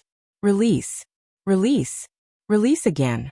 With his increasingly clear perception of pride, he could clearly sense that the part of pride that had spilled out of his brain had exceeded 5 points. 2 in 14150 words.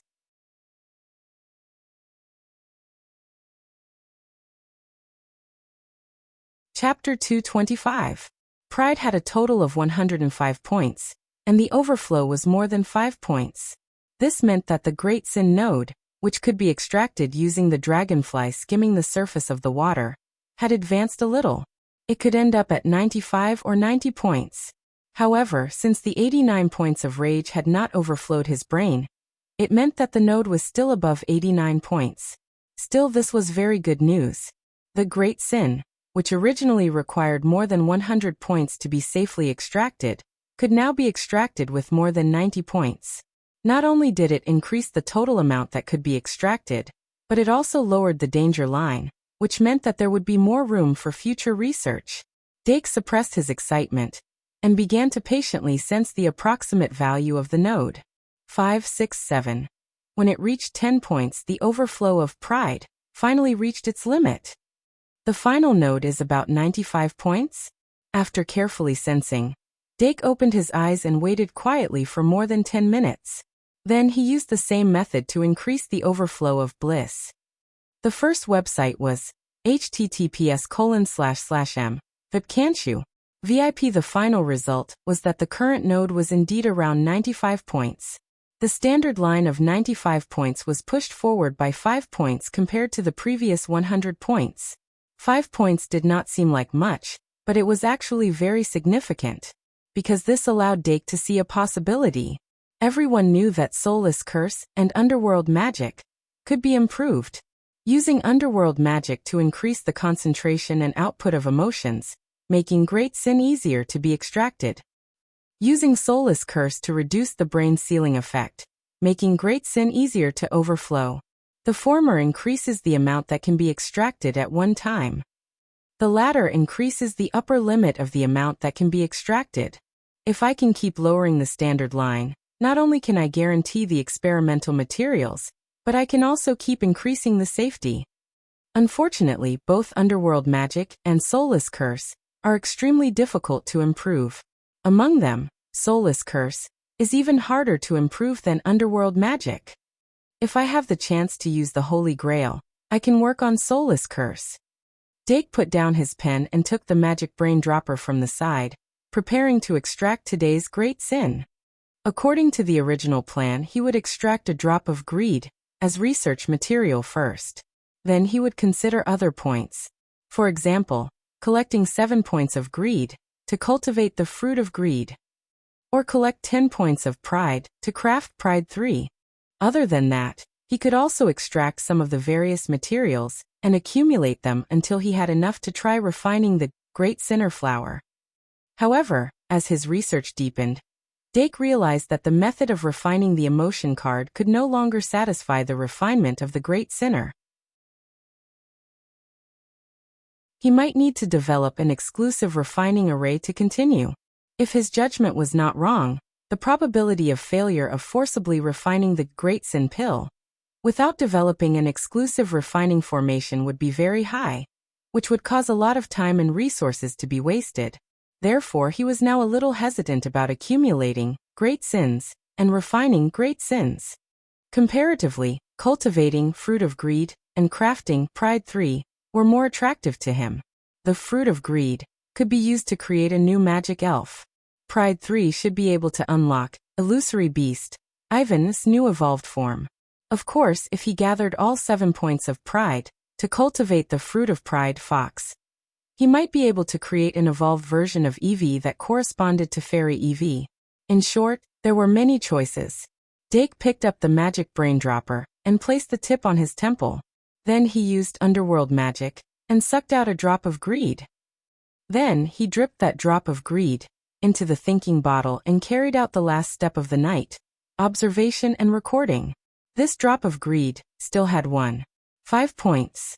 It emitted an extremely faint and surprisingly familiar aura.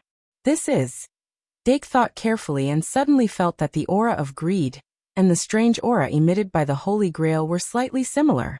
This discovery made him feel very surprised. However, after thinking about it carefully, he felt that it made sense. It was as if this similarity was very reasonable. This made Dake have a question. Greed, what is it? However, this kind of philosophical question was destined to have no fixed answer. He did not think for too long and got up to store that drop of greed in the worm tree. Then he packed up his experiment tools and went to sleep.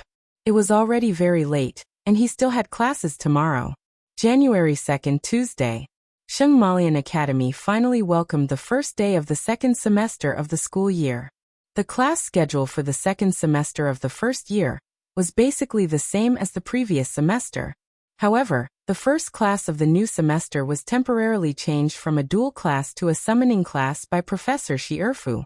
Moreover, it was said that magical beasts, which had never been taught before, would be taught at irregular times this semester.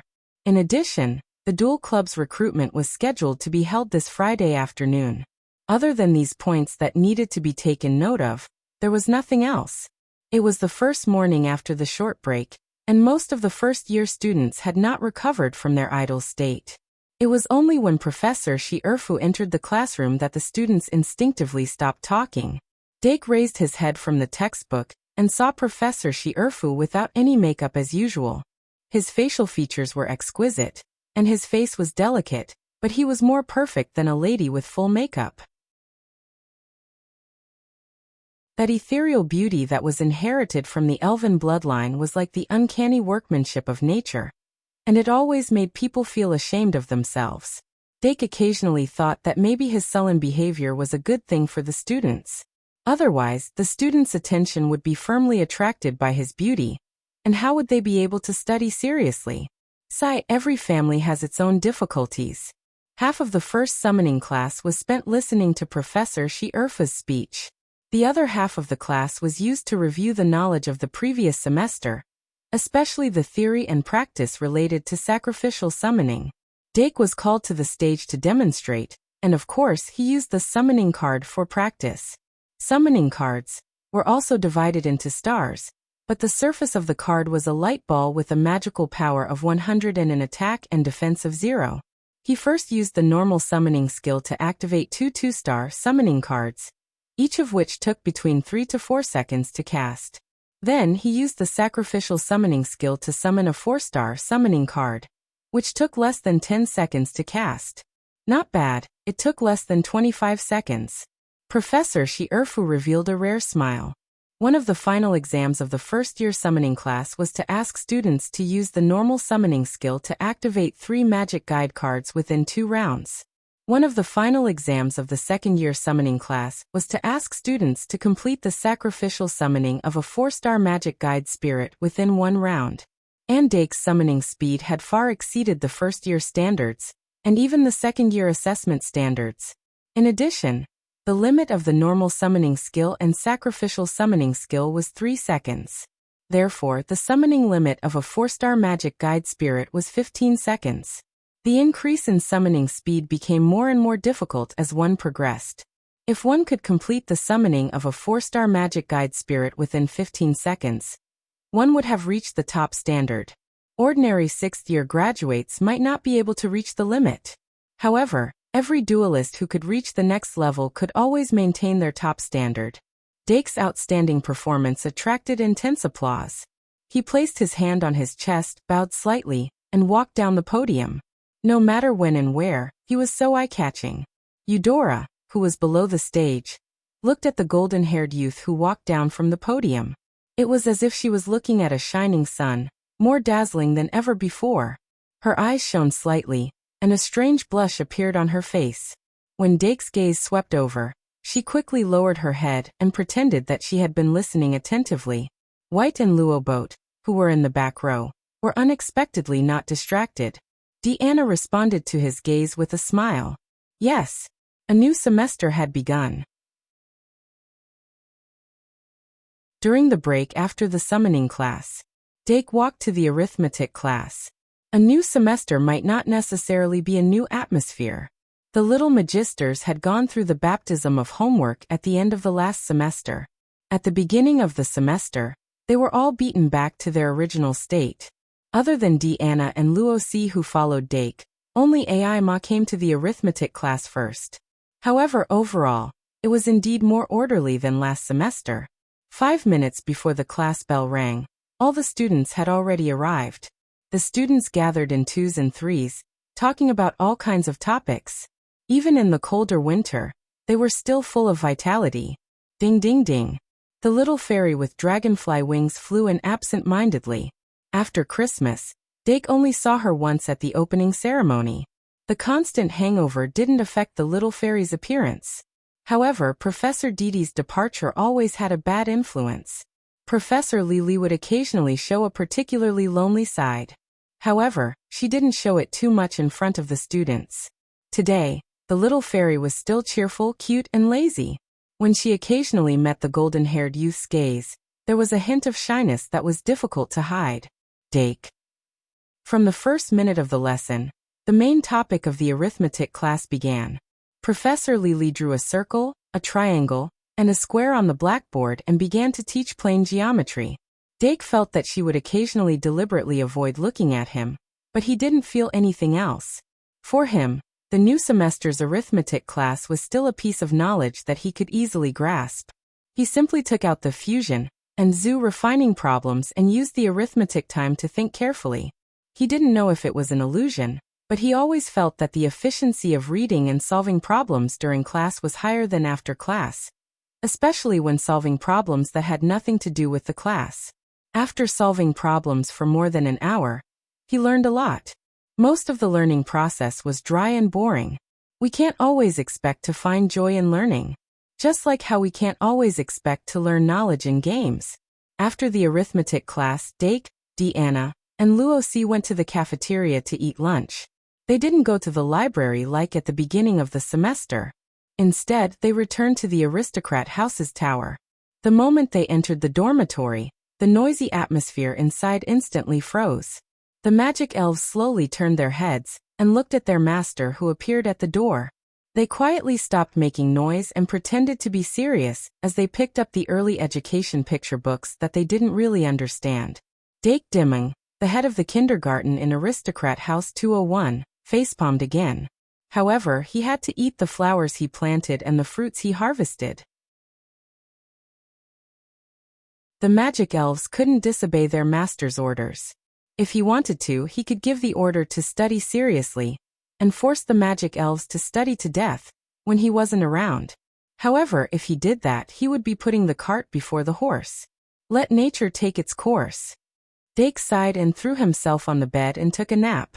When he woke up, there were a few more magic elves curled up beside him. However, he had gradually gotten used to this situation. After he got up, He just gently rubbed the head of one of the magic elves and got out of bed. Tuesday afternoon was the history of magic.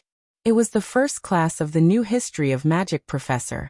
Unlike some students who were greatly influenced by their appearance, he was very interested in the hero of the spear, Ryan Hex's first class. He wanted to listen to his personal war stories. However, as soon as Dake left the room, Ivan, who had just been lucky enough to enjoy Dake's touch, suddenly opened his eyes wide and looked at his biggest competitor. The Diru Beast. Ha, childish. The Diru Beast slowly got up from the bed, his tone full of disdain. However, Ivan understood in a second. This guy was showing off that he could communicate with his master verbally. Thus, a tug-of-war that Dake couldn't see started again. Ryan Hex didn't inherit the position of the Dean of the Academy of Fools. Instead, he continued his habit of teaching the history of magic at the end of last year. He gathered the students of the 4 academies in a large lecture hall and taught them together. The history of magic didn't need to be explained in detail, so there was no difference between 2 classes and 1 class. For the new professor, it was easier to get used to the position by gathering the students of the same school year. In fact, the history of magic was in the Shungmalian Academy's curriculum. It was a political and ideological class. On one hand, the academy hoped that the students wouldn't forget history. On the other hand, they hoped that the students could learn from history and establish correct values. Thus, the history of magic classes were very broad. Last semester, there were 3 professors, Didi the principal and Claire. They all taught completely different things. However, the core ideas they expressed were all similar. Remember the sacrifice of the heroes and cherish the hard-won peace. This was a dovish way of thinking. However, as soon as Mr. Ryan Hex opened his mouth, Dake immediately understood that this Professor Hex was from the pro-war faction. He had already lost an arm, a leg, and an eye on the battlefield. The war didn't bring him any tangible benefits other than glory. However, his nostalgia for the war period could be heard even by a girl. 2 and 1/4/100.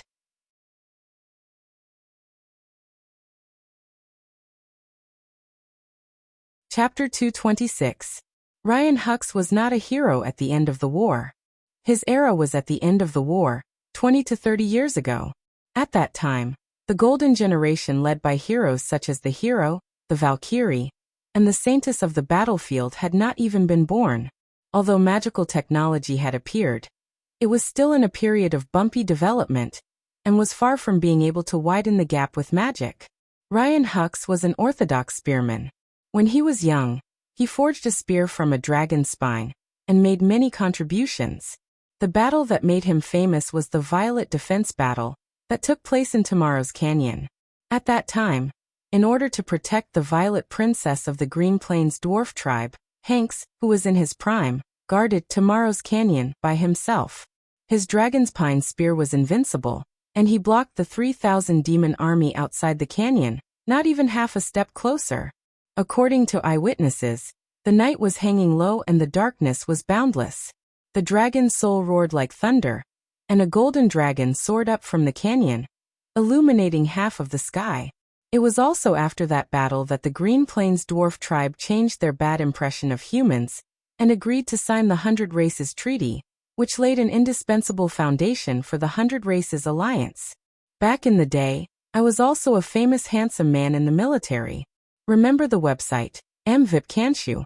6 Professor Hux could not help but stomp his prosthetic leg as he spoke. Princess Violet has adored me ever since that battle. But who am I, Hanks? Of course, I can't marry into the dwarf tribe and become their son-in-law. When I was your age, I was already conscripted into the army. I carried corpses on the front lines, and later on, I dominated the battlefield, riding a horse against 1,000. It was awesome. At that time, I was young and full of vigor, and I looked at everyone as if they were shorter than me. I only wanted to use my dragon's pine spear to pierce through the sky. The more Hank spoke, the more agitated his tone became. It was as if he had returned to that era. Beside him were his undefeated comrades. In front of him were the mighty demon army, and the whole sky was covered by yellow sand. Only by waving a spear could one see clearly. Suddenly, a student raised his hand and asked, Professor Hux, is the Green Plains dwarf princess also green? Hux was stunned for a moment before he laughed. Of course, the princess of the Green Plains dwarves is also a Green Plains dwarf. The Verdant Plains dwarves lived in the Verdant Plains for a long time. Due to the influence of the environment, they had green skin. The entire clan regarded green as beauty, and the Verdant Plains princess was naturally the green of the green. If he wasn't so green, he wouldn't have rejected Princess Violet's invitation so decisively. There were some low chuckles in the classroom. Professor Hex did not care. He was already in such dire straits that he had long since become accustomed to cold looks and mockery. He would not be displeased by a harmless laugh. Other than the occasional bragging, Professor Hex's lectures were quite practical. He was not like Professor Didi, who read by the book, nor was he like Headmaster Erdii, who focused on heroes. He was also not as knowledgeable as Professor Claire. He only had a detailed understanding of the war in the last era. Rather than saying that he was teaching the history of magic, it was more like he was teaching the history of modern wars. No matter how big or small the battles were, he could easily explain them. He was also very good at analyzing the meaning other than victory and defeat. However, between the lines, he always revealed his nostalgia for the war period and his preference for the life on the battlefield. Throughout his lectures, it was written that peace makes people corrupt. In any case, the students were very interested in the secret war stories that he would tell from time to time. Professor Hex would also try his best to answer the students' questions with humor. The overall atmosphere of this first magic history class was quite good. After the class, Professor Hex used his cane to support himself and limped out of the classroom. It wasn't until they saw his back that they suddenly remembered that Ryan Hux had left the battlefield as a loser. Which battle did Professor Harris lose in? Deanna leaned over and asked in a low voice. However, Dake was not an omniscient god. He could not just give the answer casually. However, Deanna showed a rare curiosity, so Dake took the opportunity and said, "If you are interested, you can go to the library and check it out." Deanna. Okay. After the holidays, something seemed to be missing in the library. When the students entered the library, they always felt a little uncomfortable. After a while, someone remembered that there was a scenery in front of the counter that was missing. Senior Panduola did not make it to the first day of school. Dake asked Ms. Bella, who was the librarian. However, Ms. Bella shook her head and only said that Panduola asked for leave and would be back by the end of the week. Since there was a fixed schedule, Dake was not worried anymore. His life was back on track, but he spent a lot less time in the library. After all, there were still magic conductors waiting for him in the dormitory. On the other hand, White and Luoboat went to the library after class. They were not the only ones. Because the Duel Club was going to recruit new members this Friday afternoon, many students who were looking forward to it, but could not meet the requirements yet started to cram. White and Luoboat were among them. White still had hope, but Luoboat was a little far behind. Fortunately, the Duel Club's recruitment would last for 3 weeks this semester. Among all the clubs in the school, the Duel Club was the only one that recruited first-year students. All the other clubs could only be joined by second-year students. After returning to the dormitory, Dake set aside an hour to teach the magic conductors. After thinking about it for a long time, he gave up on the idea of making Greed Eye. From the looks of it, Greed Eye, which only needed 1 point of greed to make, would not have any use outside of research. At least Greed 2 was needed to make it into the system. Therefore, he decided to wait a little longer and wait for the 1.5 points of greed to be drawn before making Greed 2. In addition, the number of draws for this month had been determined. There were 15 points of great sins that could be drawn. They were Frowny Face Greed, 3 Pride, 9 Bliss, 3 inches addition to the 1 point of Pride from last month. It was just enough to make Greed 2, Pride 3, and Bliss 2. The creation of Greed 2 was for research. The creation of Pride 3 was necessary. The creation of Bliss 2 was still to be decided. It was mainly to lower the quota of Bliss, so it could be saved temporarily. As for the current topic, he would continue to focus on fusion, and also learn about Zoo. In short, before going to bed that night, he made Greed 2. Accidentally slept for 4.5 hours. Update half first.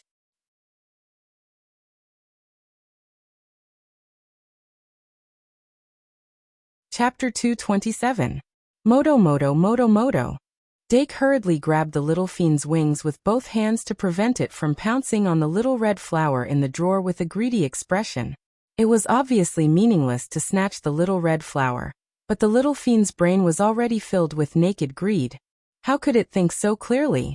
On its forehead, the emblem representing greed was flashing. Pride's emblem was red, but after being refined into a card, it would be dark gold. Bliss's emblem was green, and after being refined into a card, it would be pink. Greed's emblem was purple, and after being refined into a card, it would be blue. Blue was originally the color of the sky, but greed too's blue had a dark hue, making people unable to help but feel greedy. Fairy Ibu. Me, carat omega carat. As Fairy Ibu used her ribbon antennae to wrap the little fiend into a dumpling with only its head exposed, Dake finally freed his hands. 1 second to remember. https://m. VIP can't you? VIP. He picked up a pen and paper, and carefully observed the little fiend's forehead for a while, and then drew the emblem of greed's great sin. In the center of greed's emblem was a seal that looked like a lock, and above the seal was the astronomical symbol of Saturn, an H symbol. The outer circle of the emblem was an English circle, level 666 system, Mammon code, greed. Below the seal, in the inner circle of the emblem, were the words, caution.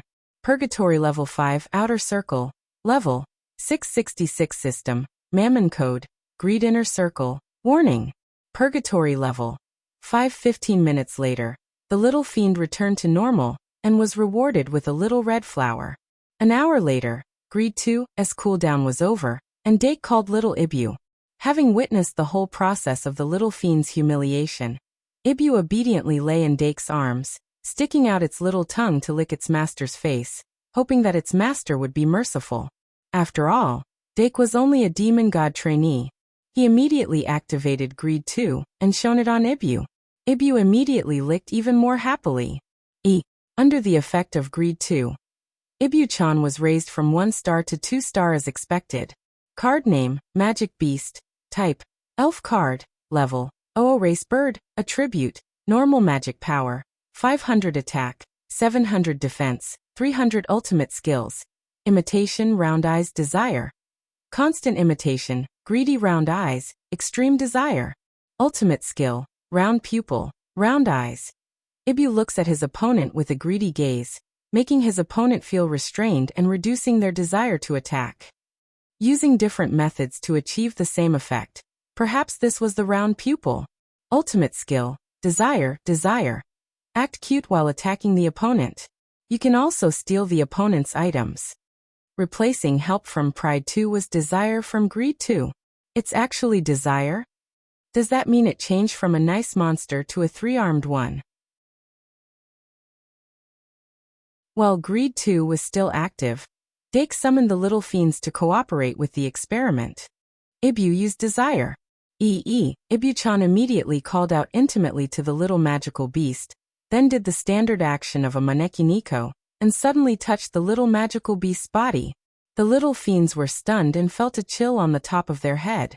Their beloved little hat had actually appeared in little Ibu's claws. Give it back to me. The little fiends instantly cried out and pounced on it. That's really amazing. Dake was overjoyed. As an attack skill, Desire's power was low, but it had an unexpected additional effect. The seize in the description of the ultimate skill wasn't really seizing, but a method to take things from a distance. This effect must have a limit. For example, if the opponent consciously grabbed it or used magic power to lock it, it would probably be very difficult to seize it. But on the other hand, as a magic guide elf, Ibu's Desire was very likely not only able to seize physical objects, but also seize items that were materialized from item cards. In order to verify this point, Dake took out an item that he hadn't used since he got it. Reveal powder. After the successful summoning, there was a small bottle of silver powder in his hand. By scattering or smashing this bottle of powder, It could make spirits or invisible objects within a small area reveal themselves. In the end, Ibuchan touched him and obtained the reveal powder. Potions can be seized, but what about equipment, weapons, and even armors? Dake's thoughts suddenly became limitless. Ibuchan's desire, skill gradually changed in his eyes and became a godly skill of stripping. Sin. Control.